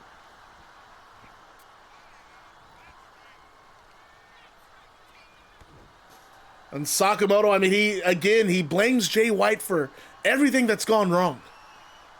You know, after... And I don't think he realizes, I mean, Sakamoto is just so blinded. He says things so contradictory. He said when Jay White left, he thought it was his opportunity to be a single star. And he took that match with Yoshihiro Takayama, and Takayama choked him out. And then what did he do? Well, because of Jay White, I'm putting my body on the line in these matches I shouldn't be in. You chose to take that match. You, again, saw it as your opportunity, but Sakamoto doesn't see it like that. It's Jay White's fault that things have happened the way they've happened. Sakamoto is completely blameless, and I've just never seen this side of Sakamoto, but my God, right outside! That's hard floor! The padding only goes so far here in Journey because they don't do this. Journey believes in very traditional in-ring wrestling, and they have rules to reinforce that, but not tonight. Not in this match. And White and Sakamoto and White certainly making sure to take full advantage of that. Sakamoto top rope comes down with the crescent kick. And he might have knocked Jay White out with that. No, White just barely gets the shoulder up. And I gotta say, I mean, my opinion, the Hidden Blade were a fantastic tag team. And I do agree with Sakamoto to this point. They could have been one of the greatest tag teams of all time. Do we have predictions on this? Can we get I'm gonna pause. Can we get a prediction going? Because this match, I don't know who wins this shit. Holy shit. They're killing each other, though. They're, like, living it up. Predictions are live, folks. Get that in. Who do I have? For the sake of me not wanting the title to change hands so quickly, I want Jay White to win. But you know, Sakamoto could come out big. And I think this match is brutal so far. And now he's taking that trash can lid and just throwing it on Jay White.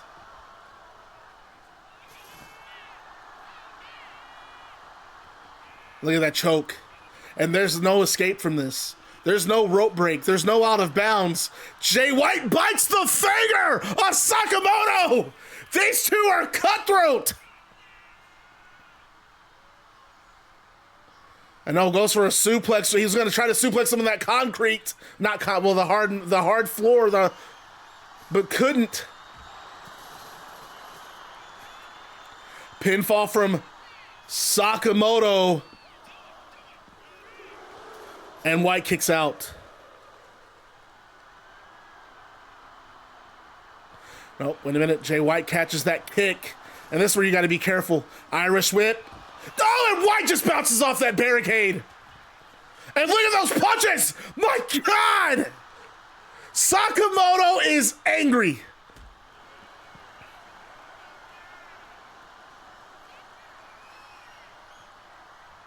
Jay White, no, on the hard floor, my God!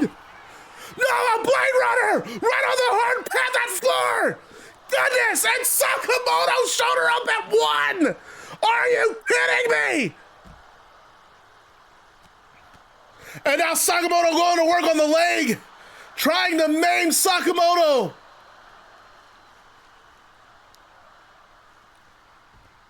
And just throwing him. And look at Jay White, man. He's staggering. He's haggard. He's bloody. Look at the blood in his hair, his face. And I was just, oh my God, that's brutal. No. And the referee cannot get involved in this. This is what Jay White and Sakamoto signed. This is what Bret Hart signed up for. And I know Bret Hart, how he feels. He is not a fan of this. But Jay White and Sakamoto said they will not stop at anything.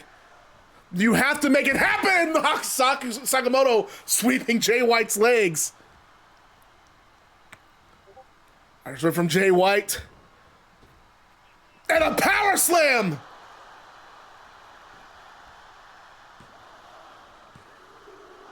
And Sakamoto on it too. And I do think Bret Hart has to be having some misgivings about this match. I mean, especially seeing what we're seeing.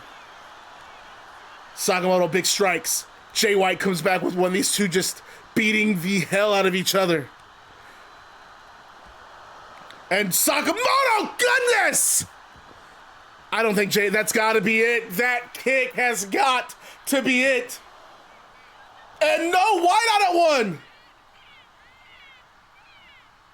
No, if you'd have the anonymous GM, it'd be Hornswoggle. And who knows? Hornswoggle every segment. What up, Slim? Welcome back in, brother. Oh, running knee!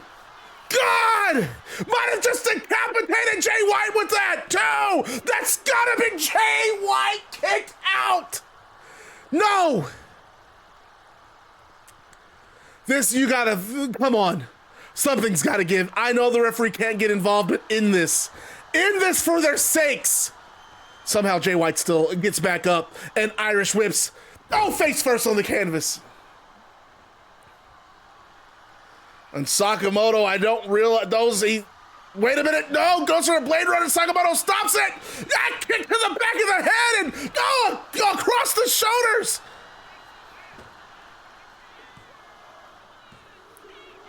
And White still alive.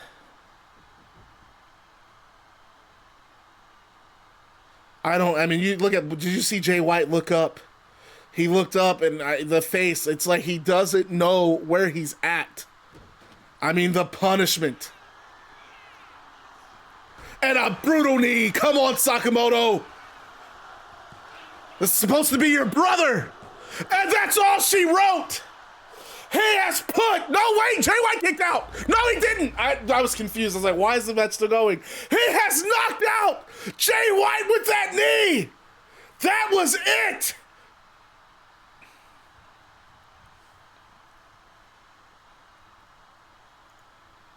He knocked him out. And that's fine, because I actually wrote something for the end of this match. Sakamoto can barely stand. I mean, both these men just nearly killed each other. Sakamoto can barely stand, having to use the ropes. Referee helps him stabilize, and he hands Sakamoto the YouTube title. And Sakamoto, he looks at the belt. And he stumbles over to Jay. And he throws the belt out of the ring and he grabs a chair. And he just slams the chair to the canvas. And he drags Jay White over to the chair and lays him so that Jay White's head is across that chair. And White then Sakamoto then staggers out of the ring. And he walks over to the timekeeper. And he throws the timekeeper out of the chair and grabs that one. And he folds it up. And he gets in the ring and he staggers back over to Jay White and kind of stumbles. But once he gets to Jay White, he puts the chair over Jay White's head. And he looks at Jay White lifeless, and his head sandwiched between two chairs.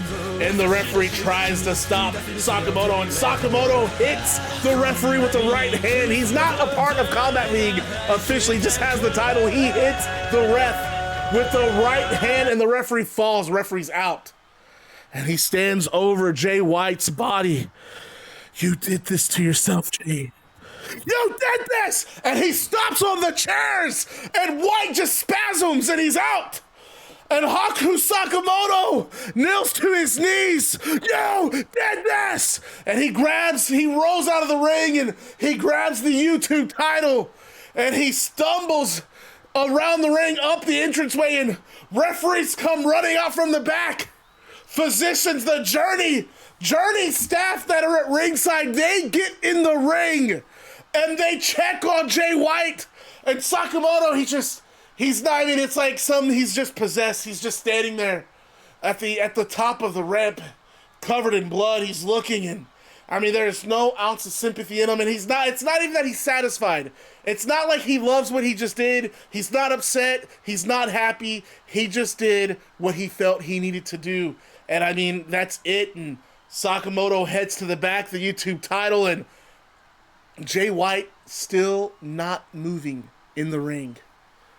And I mean, this Japanese audience, you pan around to the crowd and everyone's looking at this. Everyone's shocked and dismayed. And I mean, they can't believe what they've just seen. And Blizz, let's get you set up on Discord if we can. And, my God, Haku Sakamoto at Cutthroat. I've seen things like that. I've seen wrestlers do this, but I never thought I would see Haku Sakamoto do it. I never thought I would see Haku Sakamoto do it to someone he considered his brother, his tag partner. I never thought I would see something like that. And I don't know how Sakamoto can live with himself. And I mean, you know, this is not the type of brutality that this audience is used to. Look at the Journey. Look at the Journey. Sakuraba in there checking on Jay White. They have to cart Jay White out of the ring.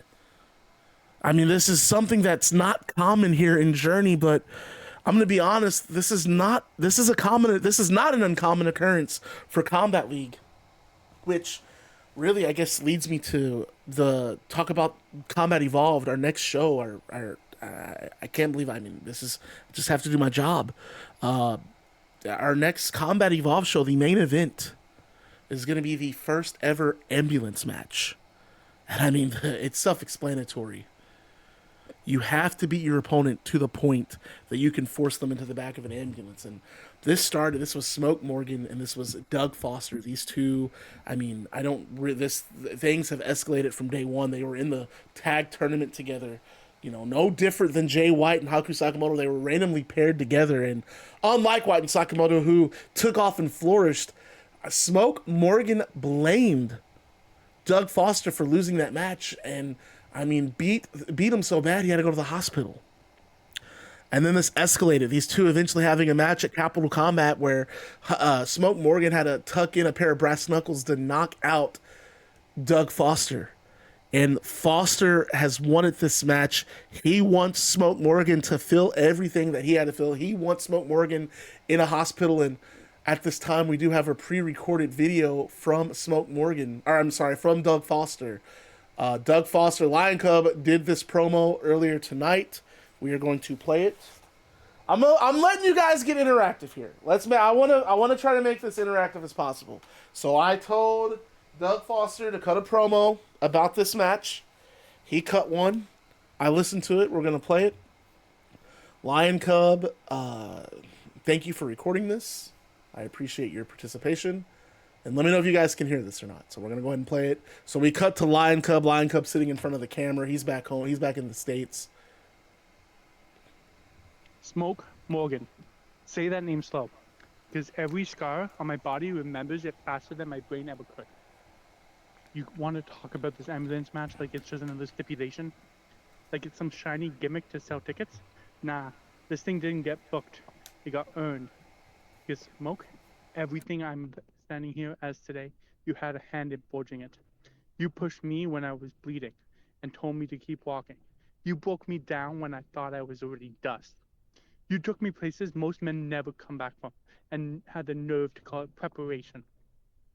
You didn't give me shortcuts. You didn't give me mercy. You gave me pain, pressure, and lessons written in bruises. And here's the part you didn't plan on. I survived it. You see, Smoke Morgan didn't make me weaker. He made me durable.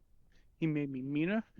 He taught me how to stand up when the world was screaming for me to stay down. So when that ambulance door swings open, don't think of it as your escape. Think of it as the final chapter, everything you ever put me through. Because this time, Smoke, I'm not walking behind you. I'm not learning from you. I'm not surviving you. I'm putting you in the back of it, slamming the doors shut, and driving your legacy straight into the night. You built the fire at the ambulance match. I decide who gets burned. And how about that from Doug Foster? He is ready for this match. He is focused. This is, again, I call it a match. It is not a match. It is going to be a fight. And at this time, I am going to be joined via satellite. Oh, wrong person. I'm going to be joined via satellite by Smoke Morgan. Smoke, are you with us? Yeah, I'm here. So, Smoke, I know you just heard what Doug Foster had to say. An ambulance match. I want to talk. I just want to ask some questions first. What took things to this level for you? What is it about? I mean, you've lost matches. Yeah, you are a bit low. Let's see if we can get you up on volume. All right, try talking. All right. Is that better? Yes, I can hear you guys. Are we good? So as I was saying, Smoke, I'm so sorry. You've lost matches before. Tag team match with Doug Foster. You signed up for the Lethal Lottery. You had a chance to win some money. You had a chance to earn the tag team titles. And then you lost. And you took things to a whole new level. The way that you just battered Doug Foster. And things have escalated to such a point that you guys are now wrestling in the first ever ambulance match in Combat League. How did it get here? It's as simple as this. I went to this match. I went to that tag match thinking that Doug Foster was this pathetic rookie. And I was proven right.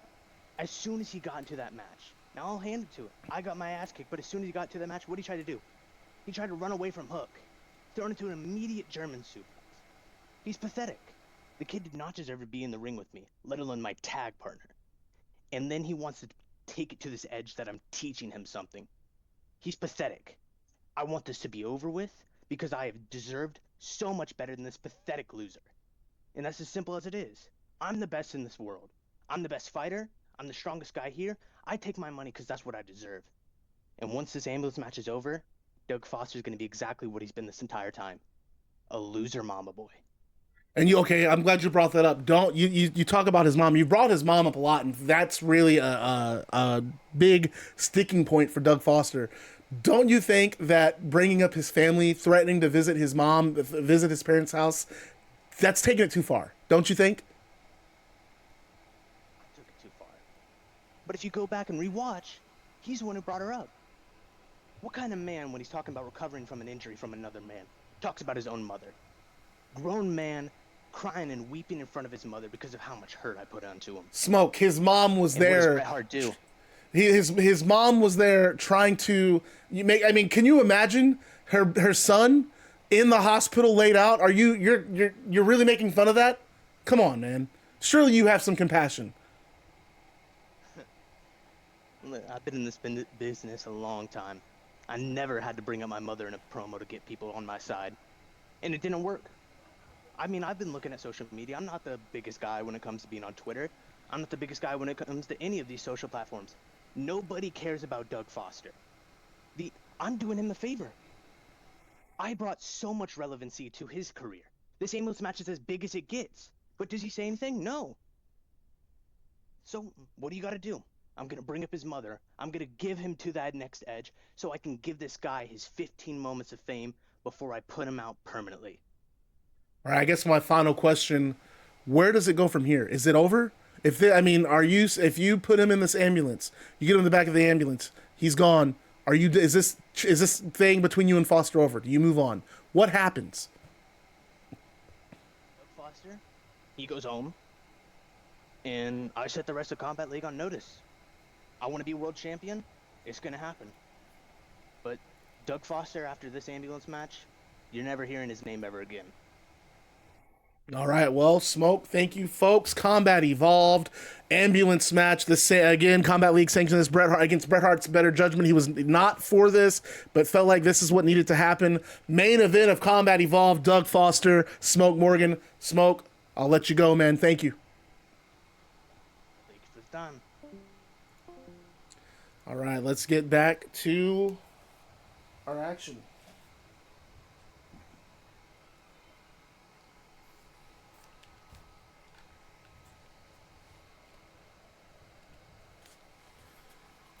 Welcome back, Nova. Welcome back. Oh, man, Smoke Morgan, he means business. Just a nasty guy. I mean, I don't know how the things that he says, I don't know. But, folks, up next,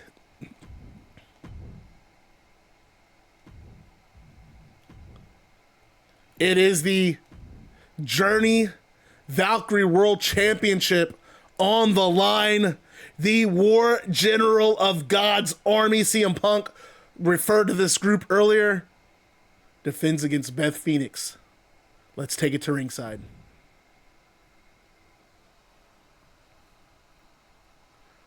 This is a meat match, by the way. This is for sure meaty. This is a meaty match.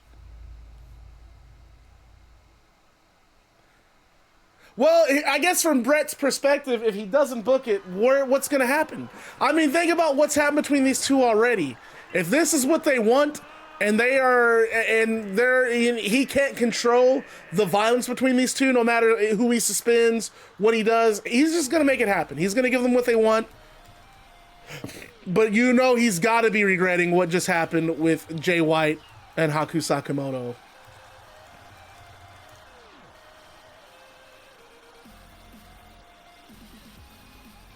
All right, so you guys, I have to ask, how do we feel about these interviews? I love them. Blizzard, fucking perfect. Chef's kiss. I love that. I love what Doug Foster did. I love what Spectrum did. I want to do this stuff. I'm down to do, if you guys want to do your own, in-ring promos and stuff, I'd be down to set that shit up. We could even pre-record stuff that I could use. It would save me so much time on the writing.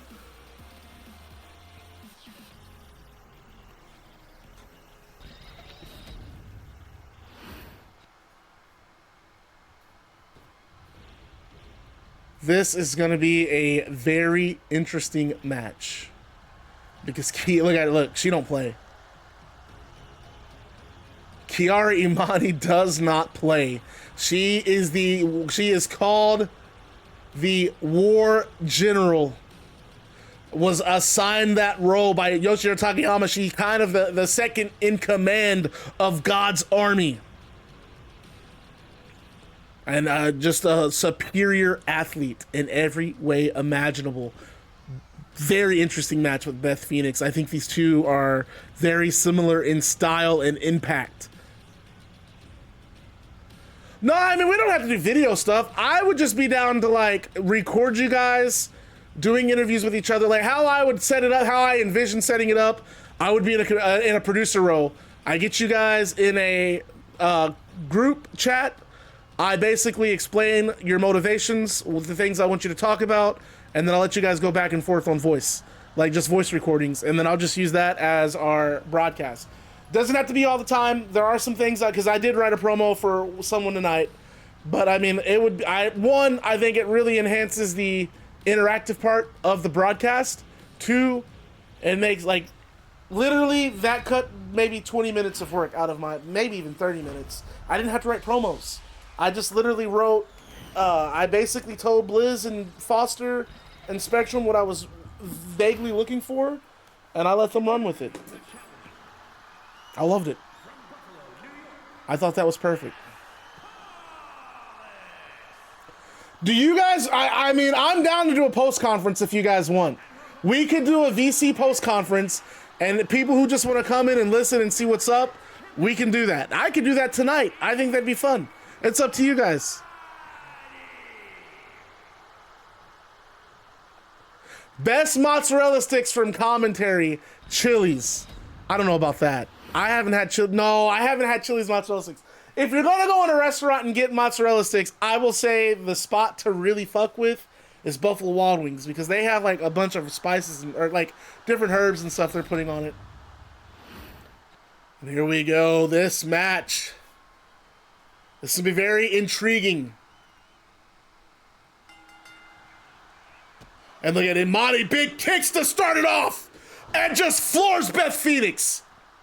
That's what we talk about, and again, she picks Phoenix up, and this is just really Imani wanting to assert her dominance and show Phoenix that she does not belong.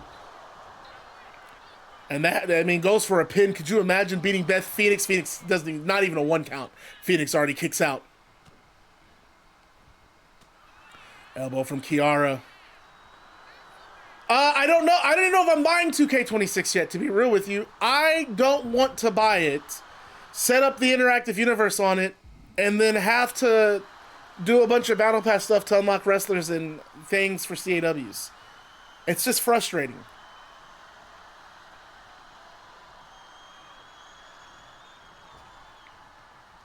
Nope. Beth Phoenix blocks that, and an uppercut to the body and a headbutt from Phoenix, taking Imani off of her feet. Tiger, I know, I'm really fucking with. I love that Haku Sakamoto Jay White match. That ending, I loved it. I loved Sakamoto doing some vicious shit, but almost not even like an out-of-body experience. It's like so consumed in vengeance and anger.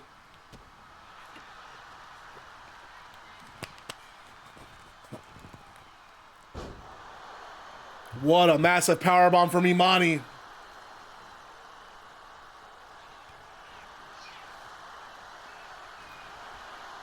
Oh, these two tagging each other. And these punches. Yeah, I'm sorry. I don't think a sports game, period, should have a Battle Pass. I really feel like Battle Pass to me, and this is just my perspective, a Battle Pass works in a multiplayer game because you're going to play it a lot. You're going to play a lot of matches. Like Call of Duty, right? Those deathmatch games are like 5 minutes. Well, maybe 8 minutes. 8 to 10 minutes. You're going to be in and out of those games. You can play 4 or 5 really quick before you go about your day, and you're good. Like Battlefield. Like me and Felix, we played like 2 hours worth of Battlefield a couple of weeks ago, and I went through a shit ton of the Battle Pass tiers. I don't really just get that vibe from like you said, I'm not playing that game. I'm not playing WWE multiplayer. I am, to Barry's point, I would really love to know the statistic, because I agree with Blizz. I want to say that a majority of people buy the 2K games to simulate stuff. Maybe not a majority, but I would say a decent percentage. I just would love to know what that number is. Because like when you look at Twitch streams, most of the streamers are doing e-feds. If not PvP, or AI versus AI. And Imani takes an elbow from Beth Phoenix. And main event tonight, Takayama, the god of professional wrestling.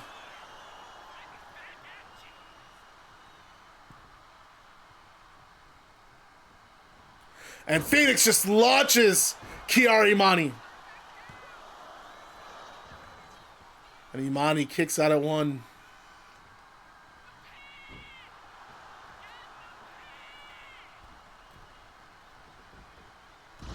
Elbow drop from Beth Phoenix. Imani dazed. Is Katana still here? Glam slam from Phoenix.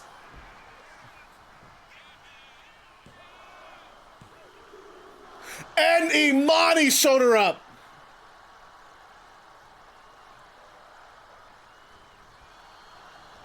I just think that if you buy the premium edition of the game, like especially that $150 edition, everything should be unlocked. Everything should be unlocked. I want to buy this game and have everything ready to go so I can do this, and so I can also just sim matches on my time. Like, I like when I'm working, especially like when I'm writing reports and like doing that, I like to do my WWE save. I literally just got to SummerSlam with Cody defending against Obafemi. Like, that's just fun to me to have them playing in the background.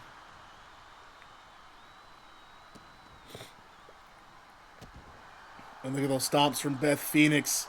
Imani in trouble in a way I don't think Imani's been in trouble before, not since that Saya Kamitani match. And even then, Imani came out on top. Imani, though, off the rope. No, runs to a right hand from Phoenix. The best WCW character is Cat, dude. Sting.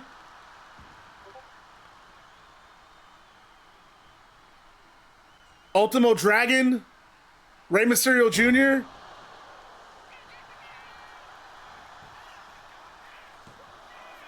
I would still put Sting for character.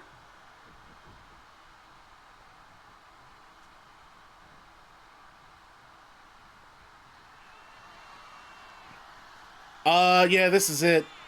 I think we have a new... Jesus. We have a new champ, folks.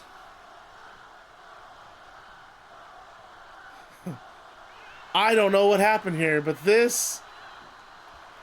I don't think Kiara's kicking out of that. I think we have a new champ.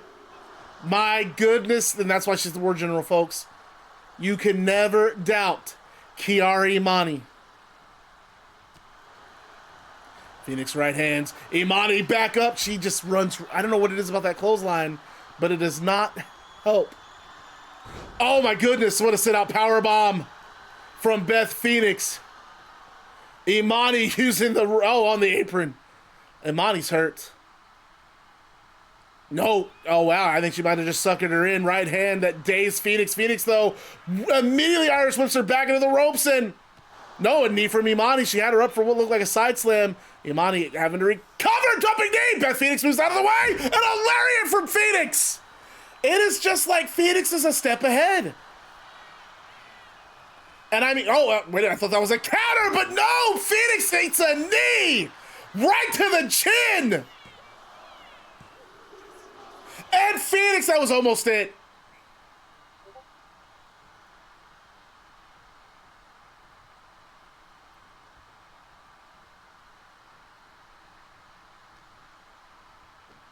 And now Phoenix.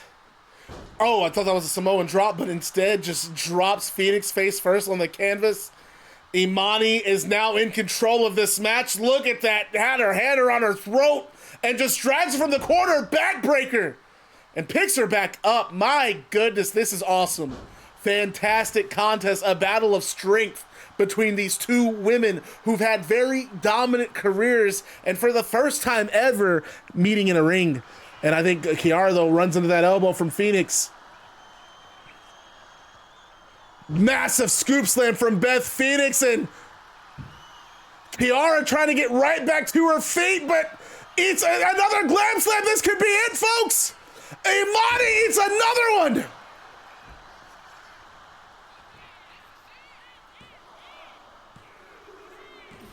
And Beth Phoenix has won the Journey Valkyrie World Championship.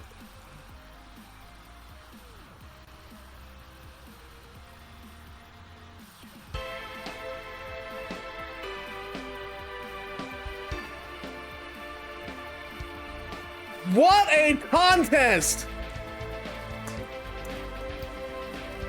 Today just wasn't my day. See, Junior Mata, take a look at that, bro. Like, seriously. Anytime you feel like, man, my guys don't win, look at what happens every time Skriz is in a match. His boys get boxed the fuck up every time.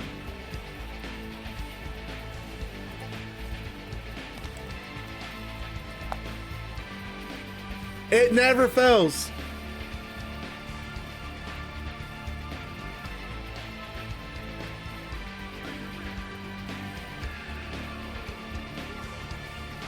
And there you go, Beth Phoenix.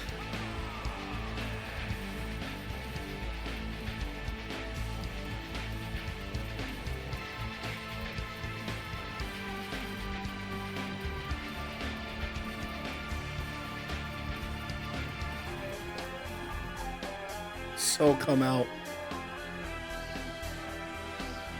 And Beth Phoenix heads to the back. What a performance from Beth Phoenix. See, this is where I need Katana, but she's not here. She's gonna have to see this at another time.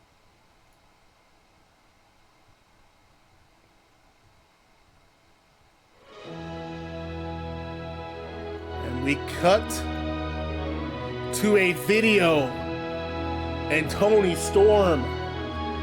She's on the screens. We got a video package. Toni Storm, black and white, legs crossed. She's sitting in her chair, her director's chair. Got one of those old style cigarettes in her mouth, pulls it out. Hello, my darlings. I am so sorry that I could not grace the Tokyo Dome with my presence. I know that the Japanese demand more Toni Storm, but alas, my talents were needed elsewhere. But I have this gift for all of you. The motive behind my crime, if you will. So, Ruka, you beached body bitch, I know you're angry. I know you can't wait to exact your revenge, but allow me to shed some light on why I left you laying in that dark, dank parking lot. You see, Soul, quite frankly, I do not see you as competition. Now, don't get me wrong, you have a future. Maybe in a few years with some seasoning under you, but right now, darling, you're barely capable of carrying my gym bag. I wanted to give the audience a marquee fight, and Beth Phoenix versus Toni Storm live in Indianapolis. Now that was a box office attraction. So I did what any perfectly sane person would do. And I removed you from the board so that I could give the people of Indianapolis a match that they would pay hand over fist to see. It's simple arithmetic, darling. You don't sell tickets. You are not a headlining name. I only want opponents who put asses in seats. And that leads to my next blockbuster proposition. Mr. Hart, Mr. Sakuraba, I know my absence is felt all throughout the Tokyo Dome. And there is only one way that we can set this right. In one corner, Beth Phoenix, the World Valkyrie Championship. And standing opposite, the timeless one, the Combat League Women's World Champion, the woman who already kicked her ass. And we put both those titles on the line in a winner-takes-all unification. Mr. Hart, let's just take a minute and agree to forget about this business with Soruka. After all, if it doesn't make money, it does not make sense. And Toni Storm's music hits, and the video cuts out. And that's it.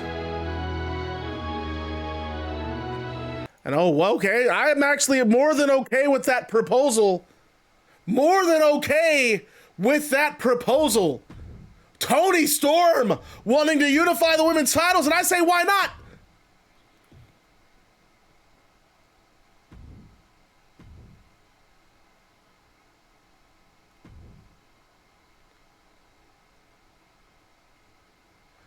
Spectrum, do we have a theme song for Setanta?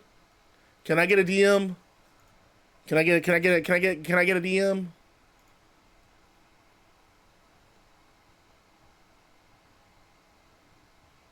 It is time for me to start hating Finn and Keller in character.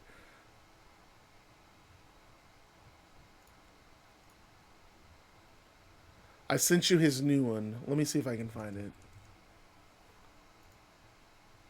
How far back am I going?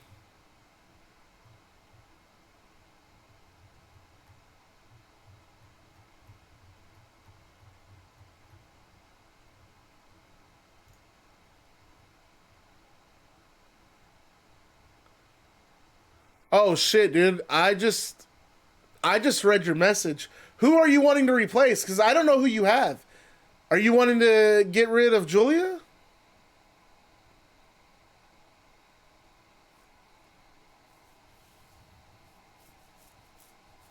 All right, let's get this queued up.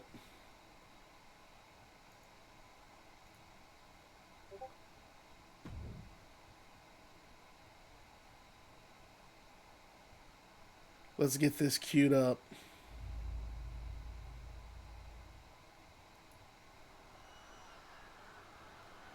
It is time for the World Junior Heavyweight Championship.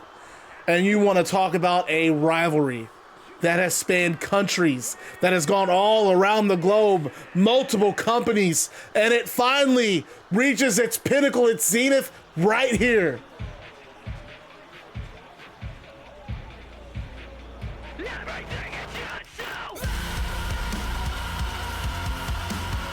Oh, I'm more than good with the pick.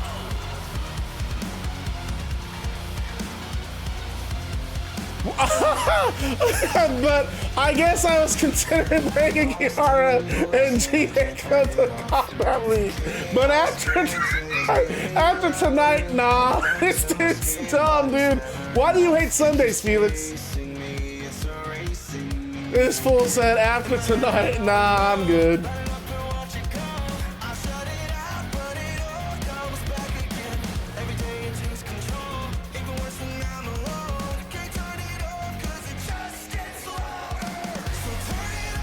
And Setanta, man, the Ireland's favorite son. I'll say it.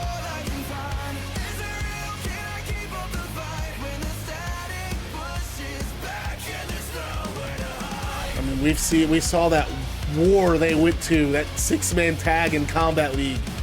LJ Cleary losing the junior heavyweight title to Hiromu Takahashi. Finn Balor going back to Japan and beating Hiromu. And because he wanted this match, he wanted to put Setanta away. Setanta had a junior heavyweight title match slotted. Finn Balor went back to junior heavyweight to win the title. That's how dedicated and how serious this war has been. Oh, wait a minute. Wait a minute.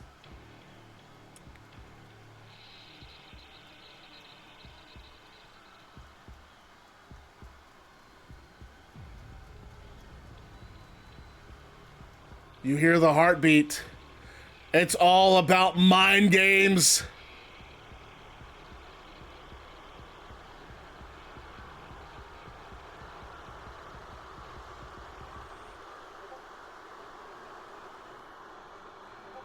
Listen to this crowd.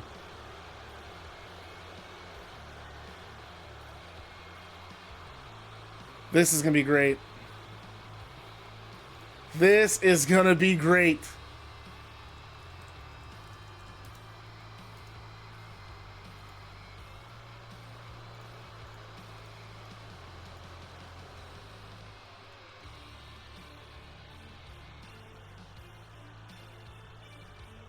The junior heavyweight champion, Setanta, holding that title himself on 2 occasions, coming back to Journey.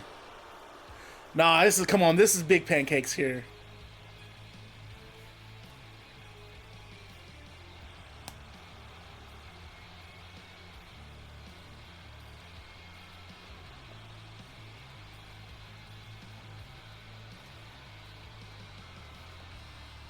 And look at Setanta. The mind games do not bother Setanta whatsoever. These two. I mean, I don't think there are two wrestlers who know each other better than Finn and Setanta. At one point in time, Setanta, his brother, his sister, all three living with Finn. Finn took them under his wing. Finn and Setanta tagging for a long time.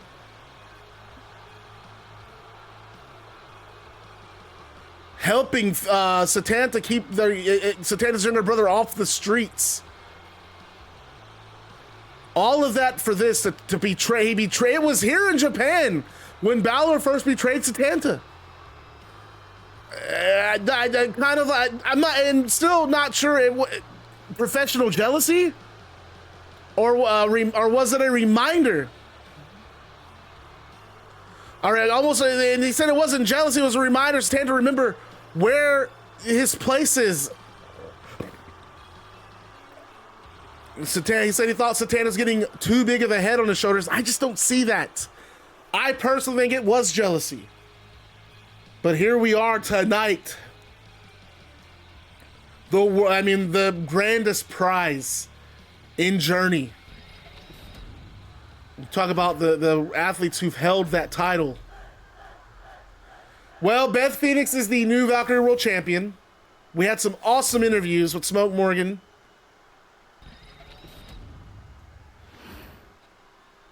Introducing the challenger. Setanta loved him like a brother, and he broke his heart. I mean, that sums it up right there. What more do you have to say? You got guys like former Mint talking about Finn this, Finn that. I mean, let's have some respect and decorum here. What Finn Balor did was not cool, former Mint. But of course, the contrarian, he's going to support evil deeds and broken hearts. That's why Seth Rollins got his ass kicked. Seth Rollins so consumed in villainy that he didn't prepare for his match with Rey Fenix in Indianapolis.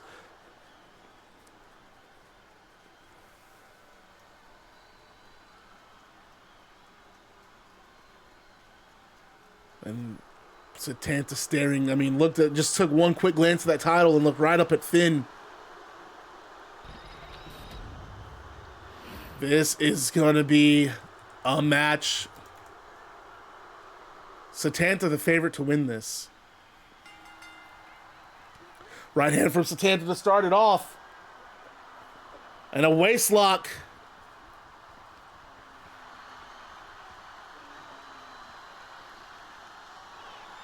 Becky was not okay with that roll up from Setanta, go for an early pin, and Balor, wait a minute, Balor counter. That's how well these two know each other. We're talking two people who have trained and have worked for years together.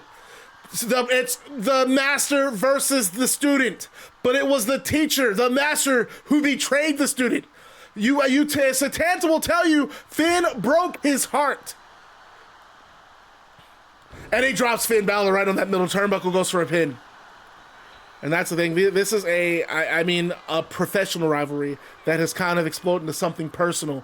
Balor put, a whole group together of people that Balor has taught and tutored. Oh, we see you on Harpy, and we love that you're here, my brother from another mother. What's up, bro? Always nothing but love when you're here, bro. Did you enjoy? I know you didn't like the Rumble, but it was awesome to have you in that chat, man. And I think that's what Balor's really getting at. This is, I taught you everything that you know, but I didn't teach you everything that I know.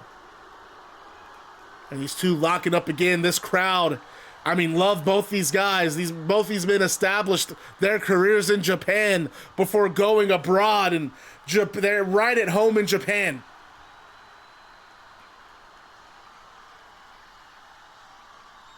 And look at Balor. Their careers mirror each other so much.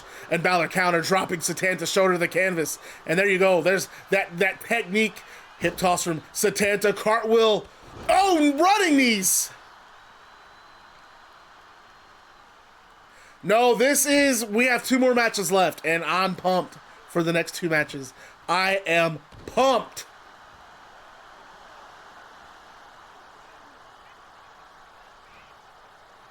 All right, from Setanta to Finn, and No, Finn counters, kick to the midsection, and White just runs into an DDT instead.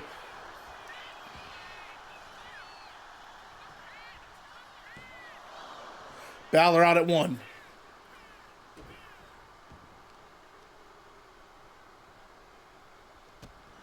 And Setanta, I mean, everything personal in this match. And you can see, but I mean, even that's personal, you can tell, I mean, look at, there's still just a professionalism to Setanta. He's very calculated. Yes, he's running on emotion, but look at these pinfalls. He's not wasting time. This isn't what this is really about is proving who the better wrestler is. Yes, they've done some things to each other. I mean, Balor really pushing the line, but at the end of the day, I think the one thing that satisfies Balor the most would be getting this pinfall. Really showing Setanta that you're still just that student. And Setanta, look at the rotations on that backflip, wanting to show that he surpassed Balor's assessment.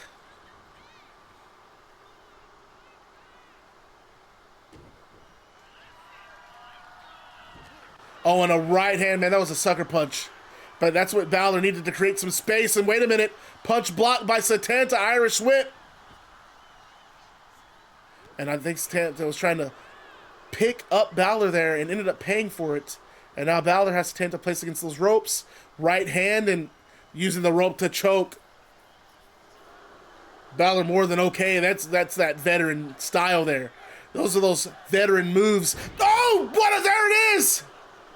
He just planted Setanta. What is that called again? Someone give me the... And the 1916 could have ended that. Setanta instead out at 2 and out. Balor again!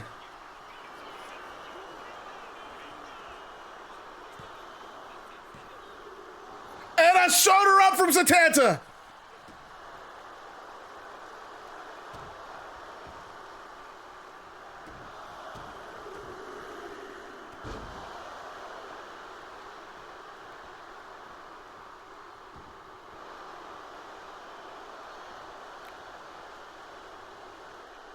And look at Balor.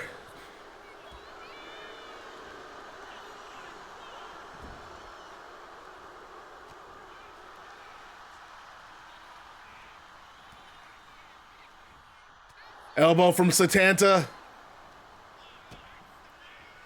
And Setanta Spanish Fly. Shades of Amazing Red. And now stands at the top rope. Irish Luchador, what a cannonball there. Multi-rotations. And again, Balor out at 2. And Balor, however, lures Setanta in with a kick, and a missile drop kick comes out of that corner. And now Balor middle rope. Comes off with the forearm, connects with Setanta, and now look at it, choking him.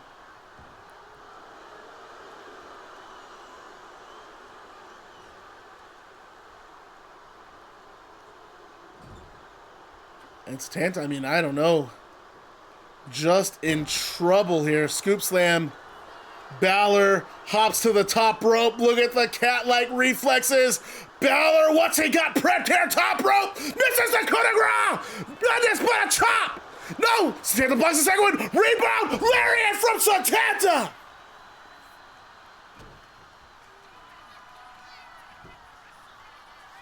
Oh, and then he just comes down with that punch! Breaking! I mean, could have shattered the jaw of Balor! And again, Balor out! Setanta top rope! And Setanta loves that rotation!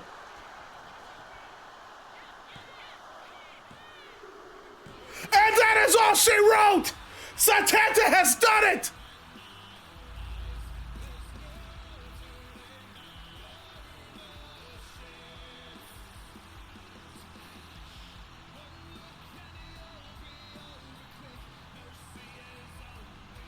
Setanta!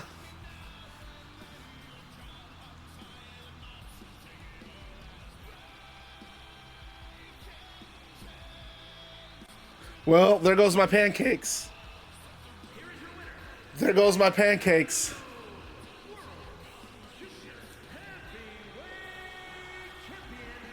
And Setanta has the junior heavyweight title. And he stands across the, he leans against the corner. Balor back to his feet. He's in the other corner. And the two men stare at each other. And Balor and Setanta then meet in the center of the ring. And Balor shakes Setanta's hand. And the two hug. Teacher and student are reunited. But wait, what the hell? Before we can take in the moment, there's Kyle O'Reilly and Roderick Strong, and they have jumped Setanta and Balor, just bombarding them. And Seth Rollins hops over the barricade, and he hits the ropes, and a curb stop to Finn. And then he hits the ropes again, and a curb stop to Setanta. And Kyle O'Reilly and Roderick just pacing around the ring, preventing referees trying to get in there, preventing the referees, and Seth Rollins snatches up a microphone. Bret Hart, give me what I want. I got screwed by you, by McGaffey, by MJF, by Adam Cole. I was screwed, and I deserve a world championship match. Give me what I want, Bret. And he's waiting. It's almost like he's waiting for Bret to come out, but Bret does not. I promise, Bret. I promise you. Every single week, we are gonna take somebody out until we get what we want. And what we want are title matches. I deserve a world title match. These two deserve world tag team title matches. We deserve a Bret. And more referees come out, security coming out. Kazushi Sakuraba with multiple security guards from Tokyo Dome come out, and Rollins and Roderick and O'Reilly escape the ring and head over the barricade and escape through the crowd. That guy's a psychotic bastard, man.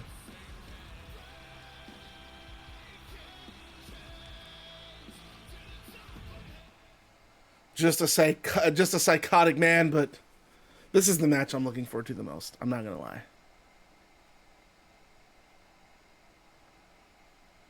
And this is the match that I think we should have some huge pancakes on, personally.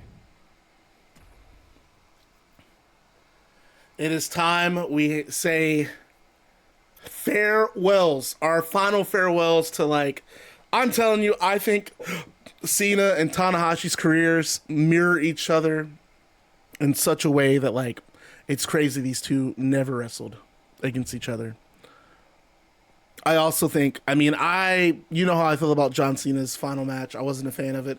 I don't mind Gunther winning, but I think you robbed the audience by not letting Cena have at least a farewell speech or a farewell moment. Whereas Tanahashi, he lost to Okada, but my God, they did everything at the end of that show to kind of, like, just make sure everyone got what they wanted. They got to see Tanahashi walk off one last time. Man, I got goosebumps. I have goosebumps.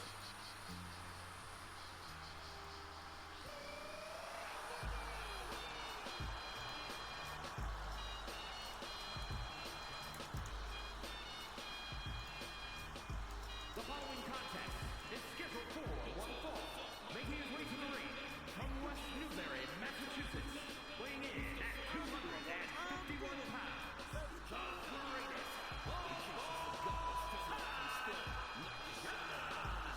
I only have 219. Damn. Man, this is a match. I'm not even really going to do commentary for this match. These are just two guys that, I mean, I've been watching wrestling since '96. So to say that I got to see Cena's entire title run, his entire career, yeah. And I'll be real, I wasn't a fan. I was a fan initially, and then it just became apparent that he was beating everybody. I just kind of got worn out on Cena. I came back around on him. If you got a Dream 2K pack, who would have been in it? I could have any wrestlers I want. Like, what are we saying? 4 wrestlers? Why not just do like an All Japan 4? No, because that's gotta be. I don't know.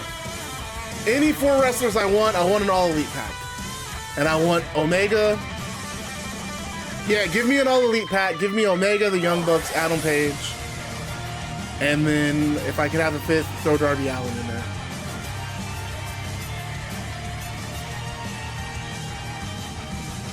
And these 2 legends.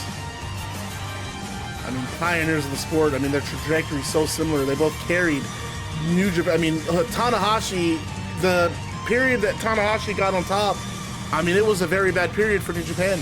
They came out of that Inokiism era where they were trying to do the MMA, wrestlers can compete in MMA, and they lost a lot of star power because their guys were getting beaten in MMA fights.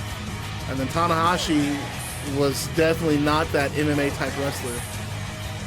They really put him in the steering wheel. And yeah, he really launched New Japan into a big boom. John Cena, I mean, you got to think the Attitude Era, when the Attitude Era died, I know people look fondly on the Ruthless Aggression Era, but they lost a large part of their audience. John Cena really kept that company going. Not that they were facing bad times, but they had no stars. John Cena was really their biggest.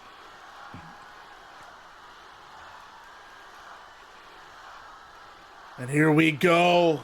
This crowd, all Tanahashi. You hear some Cena out there, but this is Tanahashi country right hand.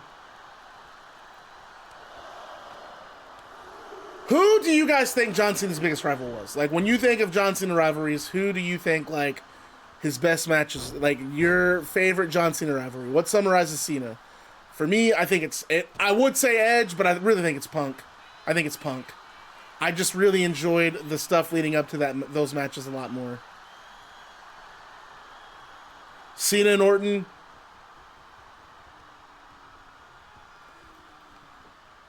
Wait. We don't have no... Hold on, let's do it again. We're deleting this. Don't worry. I want another big bet. I could see Styles. I think these are... I think Edge is up there, man, but I think that feud was so one-sided. I guess I just really like the angle leading into Money in the Bank. I think that angle's so good.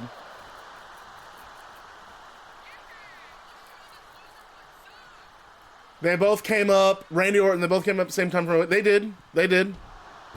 Orton got caught up, I want to say, a few months before Orton, or before Cena. If not a year, because the SmackDown Here Comes the Pain. No, SmackDown Shut Your Mouth. What year did that game come out? 04, 03? Orton was in that game. With the blue and neon yellow wrestling trunks. What's up, shorties? Cena was not. I don't think Cena was in a game until SmackDown. I guess he was in Here Comes the Pain, so he was in the next year's game.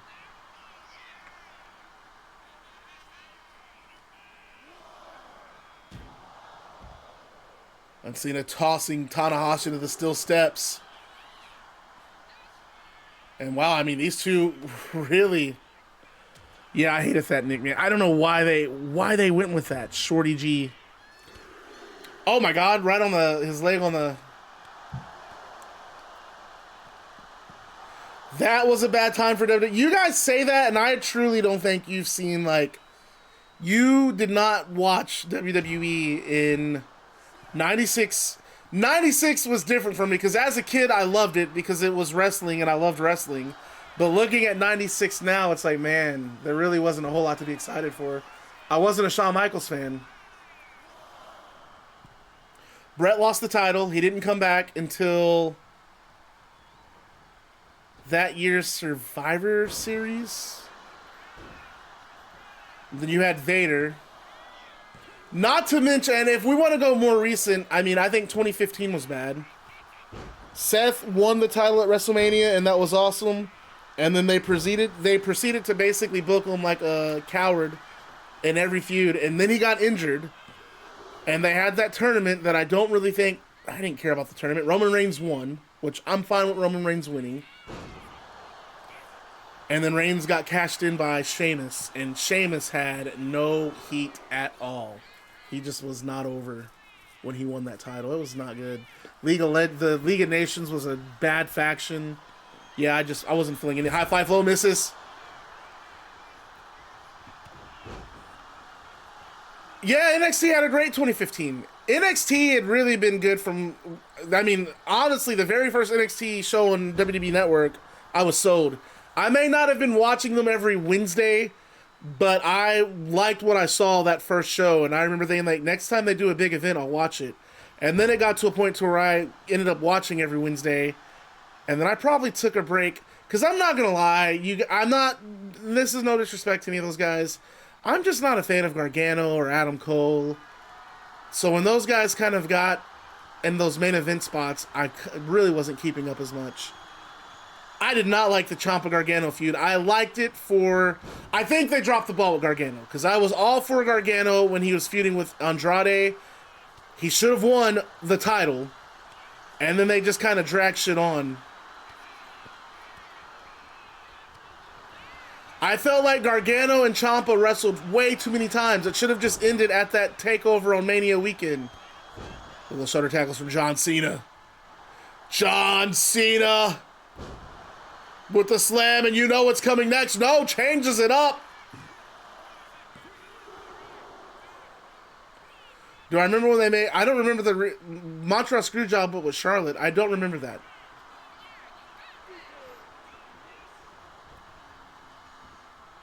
Dude, that was my beef, and I know like people will try to say that AEW does that now, because I have a friend who's like, you don't like NXT, you didn't like this era of NXT, but AEW matches are like that. I think, while I'm not a fan, okay, I want to go ahead and just talk about this from beginning to end. When you go back and look at WCW, and even WWF, but really WCW, wrestlers' finishers were protected so much that when a guy, like when Luger would do the torture rack, when the Giant would hit the choke slam, when DDP would hit the diamond cutter, the crowd would go nuts because the finishers were just protected. No one kicked out of them. So I will say overall, I don't like the idea of kicking out of finishers. I think there are other ways where a guy can hit a finisher and it doesn't end a match. For instance, I like, because what I always write, and whenever I do like text-based wrestling promotions, when a guy hits a finisher, I'll do something like the other guy rolls out of the ring. He hits it, the guy rolls out, the other guy wasn't able to stop him, or a rope break. Guy is able to just like haphazardly get his leg on the rope out of pure instinct. I think that still protects the finisher while also not like still giving you a continuation. But I think there's a difference between, I'm going to defend it.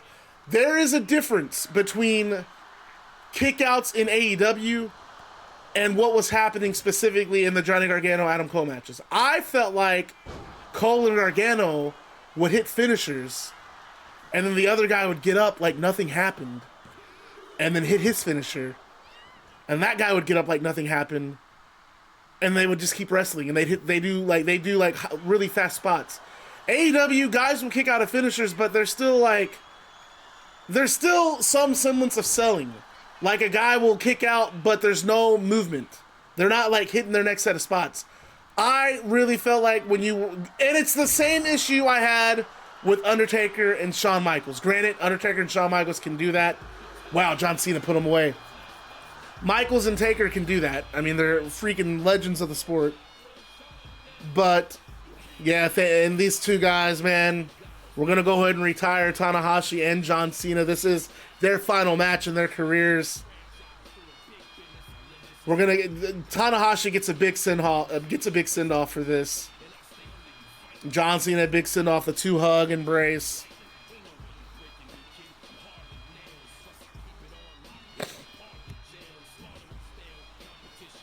Good match. Shout out to Tanahashi. I got to see him live, but I never got to see him wrestle, which sucks. I was at the Dynamite where Jon Moxley and Tanahashi had the face-off going into Forbidden Door. but I never got to see him wrestle live.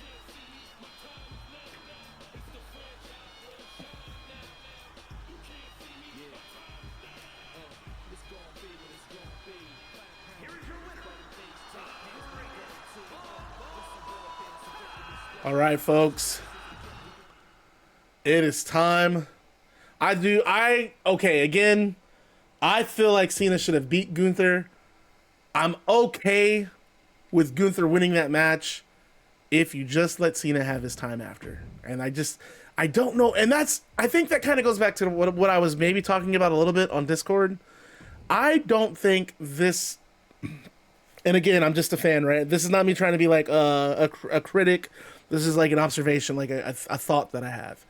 I don't think there is emphasis on like, yeah, WWE is about creating moments that are on YouTube that you can see, but I don't think they do the finer details anymore. Like, I'm not defending Vince at all, and I'm not saying Vince is better or any of that.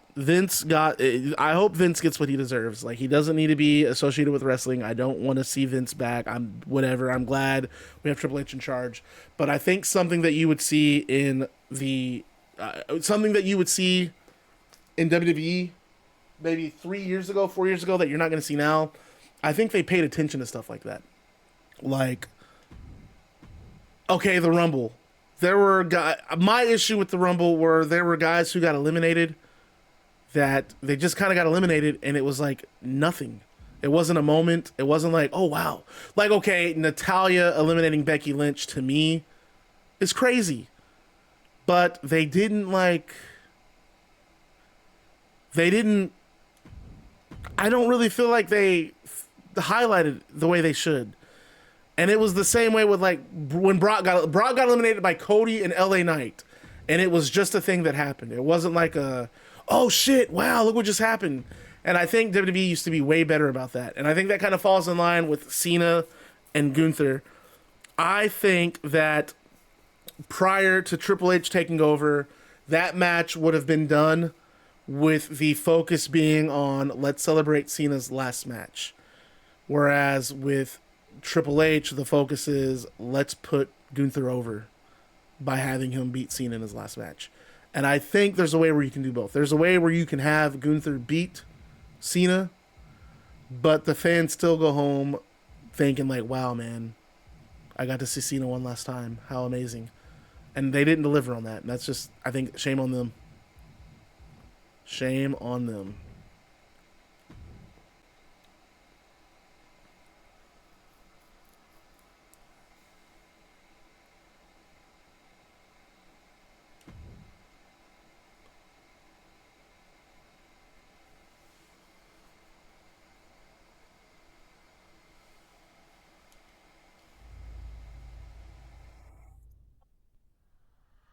Folks, it is. I don't know if Roman winning was the wrong call or not. I think there's nothing wrong with. I mean, people act like the Rumble historically has surprise winners, when very often, I mean, come on, dude. Austin won the fucking Rumble 3 times at the peak of his popularity. No one complained then. No one complained when The Rock won. You know, for every Alberto Del Rio or Rey Mysterio, and I still feel like Bruce Pritchard said that no one saw Rey Mysterio coming, but I swear, I felt like the consensus on all the message boards were that Rey Mysterio was winning the Rumble. Maybe I'm wrong. I don't remember, but I just kind of felt like, because he said that on his podcast this Friday, and I was like, I don't remember it being that way, and I genuinely don't. And here we go, the god of professional wrestling.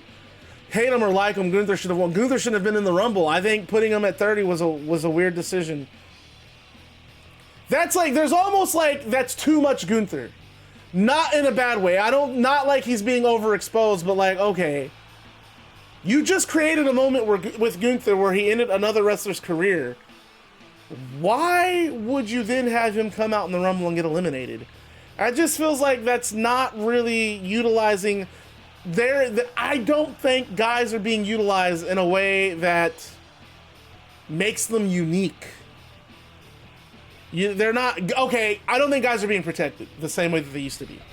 They're like, Gunther shouldn't have been like, okay, granted, getting thrown over the top rope isn't the same as taking a pinfall, but you just had Gunther beat both John Cena and AJ Styles. Why would you want to put him in any kind of position where he's losing? Getting thrown out of the, to me, why even have, yeah, I don't know. Yeah, but I mean, I feel like you want a top guy to win the Rumble. I feel like statistically and historically speaking, top guys win the Rumble way more often than like, oh, I didn't think that guy was going to win. I know you guys say Jey Uso was a surprise winner, but I remember the odds being on Jey Uso's part. I felt like Jey Uso was primed to win the Rumble. He had just lost to Gunther in a close match. He said next year he was winning the title. I felt like they told that story. I just don't know who else wins the Rumble. You have to really think about what matches are likely to happen at WrestleMania. And I think the two matches that are most likely to happen, Roman and Punk, and Cody and Gunther, because they want Gunther. They're basically fattening up Gunther for someone to beat him, and I think it's Cody. Or he destroys Cody as well.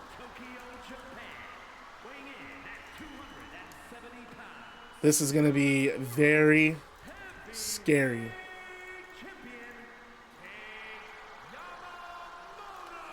I want Fenix to win, but man, I would love to have Takayama in Combat League.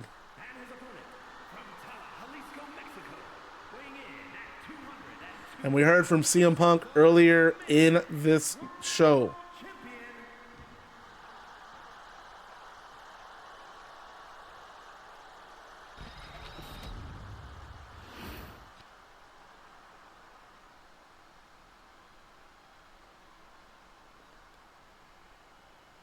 Kill Rey Fenix, says Dominic Mysterio.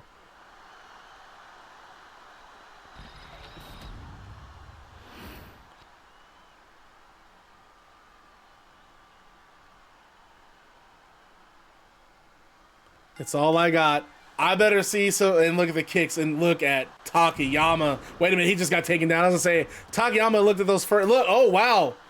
Takayama sitting up and Fenix kicking him back down, moonsault. And I will say, if you really think about, well, never mind. If you think about Takayama, his biggest weakness has been these lighter weight guys. Setanta was really one of the first guys to beat him once he won the World Heavyweight Championship. And look at the pin.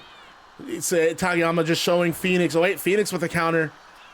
I think Takayama really just showing Fenix that he can be brutal, but he can be technical. A lot of technical wrestling. A lot of scientific wrestling on the side of Yoshihiro Takayama. But there's that speed, and that's exactly what Fenix is going to have to do. And dude, I'm telling you, I know those guys are getting paid big time, and they are probably happy with the money they're making. But man, I would love to see Fenix just show out on WWE, and he's not done it yet. It's disappointing. Big chops from Fenix to Takayama, and he goes high with the kick, ripcord, and my Spanish fly. Fucking Fenix might win this. What is up with Fenix? What does he eat? What's in his diet? What's in his diet that he's like just a monster? And he pushes Fenix against the turnbuckle. Referee asks for a clean break.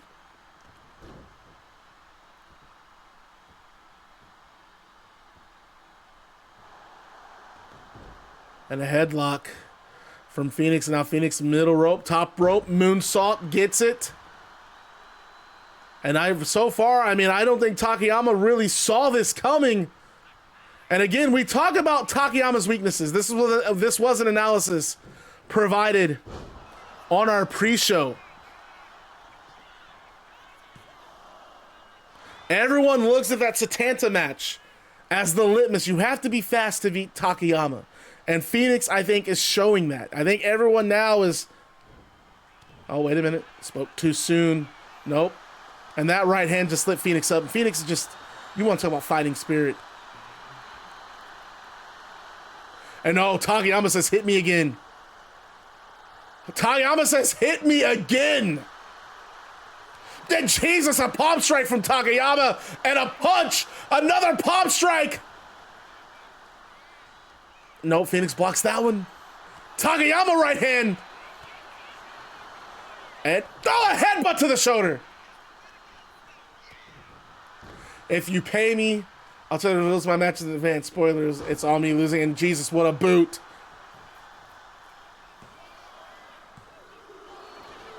That boot, Fenix, I mean, that one took him out. Look, he's still not moving. Kicked out, but could not move. And a jumping knee, man. We've seen him in matches with that. He might have it here. He might have just knocked out Fenix, too. No, Fenix on it, too, man. And that was close. And now look at Takayama getting that referee's face. And, man, this is not one of those classic matches. This is just, no, German suplex. And again, Fenix on it, too. Fenix in trouble. And he looked so good at the opening frame. It was that knee, that headbutt to the shoulder, honestly. Fenix did not see that coming. Wait a minute, Fenix kicks out, gets out of that corner missile drop kick. And my God, Takayama just bounced off of him. Just swatting Fenix away.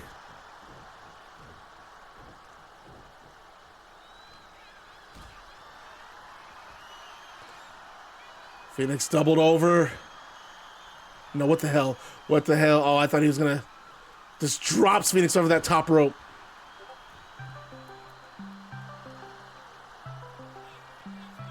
And Takayama content to just wait for Fenix to get up and takes him back down with an axe handle.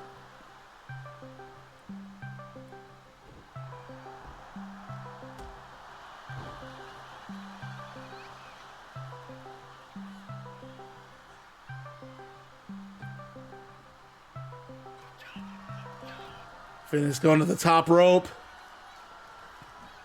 Oh!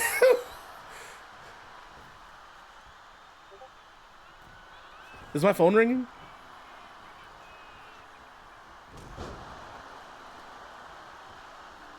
No, but it's going off. Frog splash from Fenix. And again, Takayama out at 2. What a match. What a main event. What an event. Oh, is someone trying to call me on the cord? Oh, Lion Cup trying to call. My bad. All right, when I accidentally called him.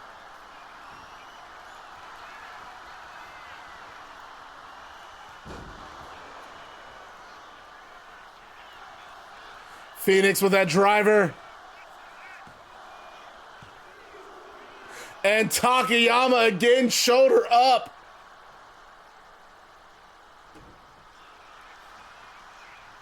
Irish whip from Fenix to Takayama. Backbreaker from Fenix. And Takayama, that same strategy employed by Imani earlier. Tries to go to the apron, but I don't think it works. Slingshot. DDT on the apron. Fenix, goodness.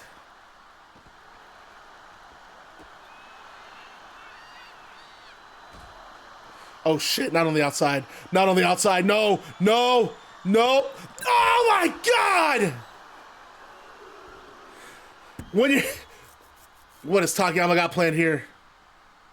He's just mad and frustrated. Just tears the turnbuckle padding off. And I don't think that's with any intent to do anything to Fenix. He's just angry.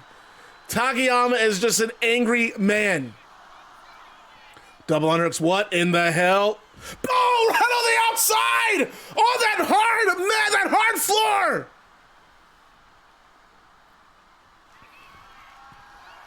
No way! No way! No, oh my God! That's gotta be it!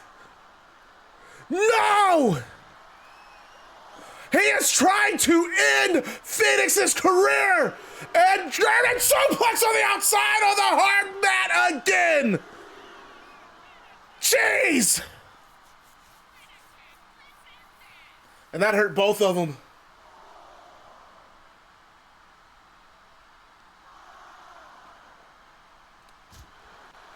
And just that punch to the back of the head.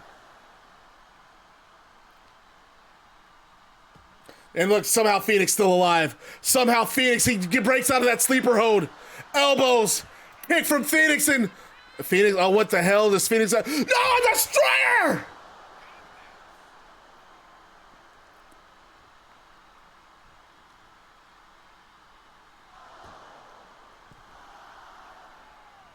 Oh, man. And Fenix just on a knee, trying to recover, wrestling against that turnbuckle. Can you blame him? Takayama back up.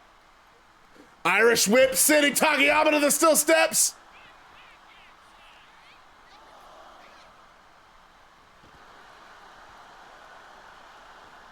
And I mean, I don't think this match, I was not expecting to be this brutal.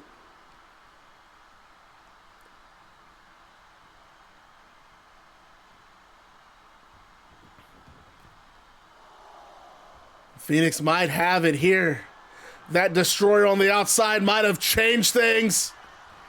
They're just spiking Takayama! And Rey Fenix has done it again! He has slain the god of professional wrestling! Rey Fenix has unified the World Heavyweight and the Combat League World Championship! Yet again! And we know now it is going to be Rey Fenix and CM Punk at a later date.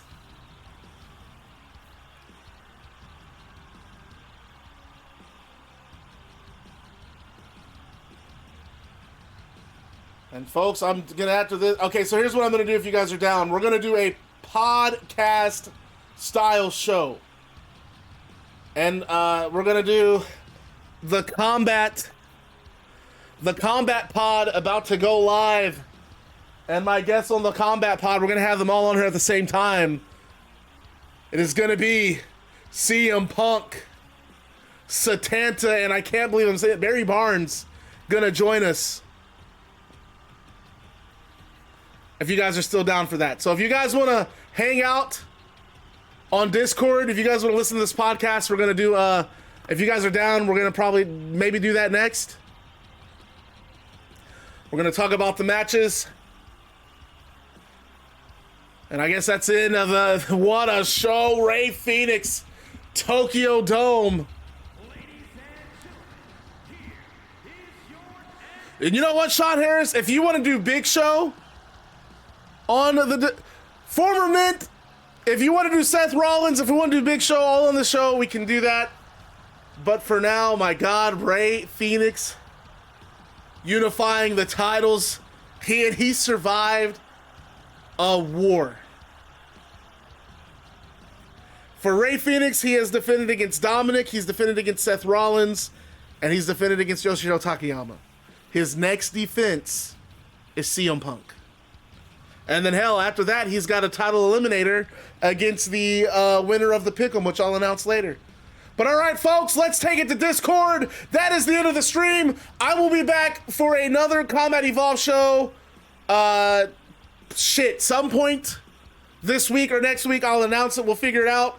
Guys, we're going to do the Combat Podcast on Discord. So if you want to listen to it, it is going to be me. I'm going to be joined by Barry Barnes, CM Punk, and Setanta. And if anyone else wants on this podcast, just DM me. We'll see how we can fit you in. Let's take it to the Discord. Bye, guys. Thank you for watching. As always, remember to stay bad, because being bad is fun.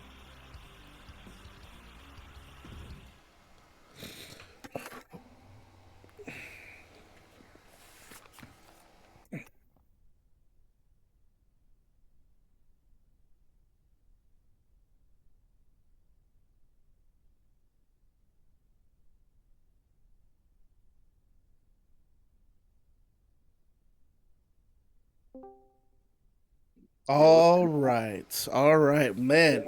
Just still here at the broadcast table, and believe I am joined by CM Punk. Are you with us here?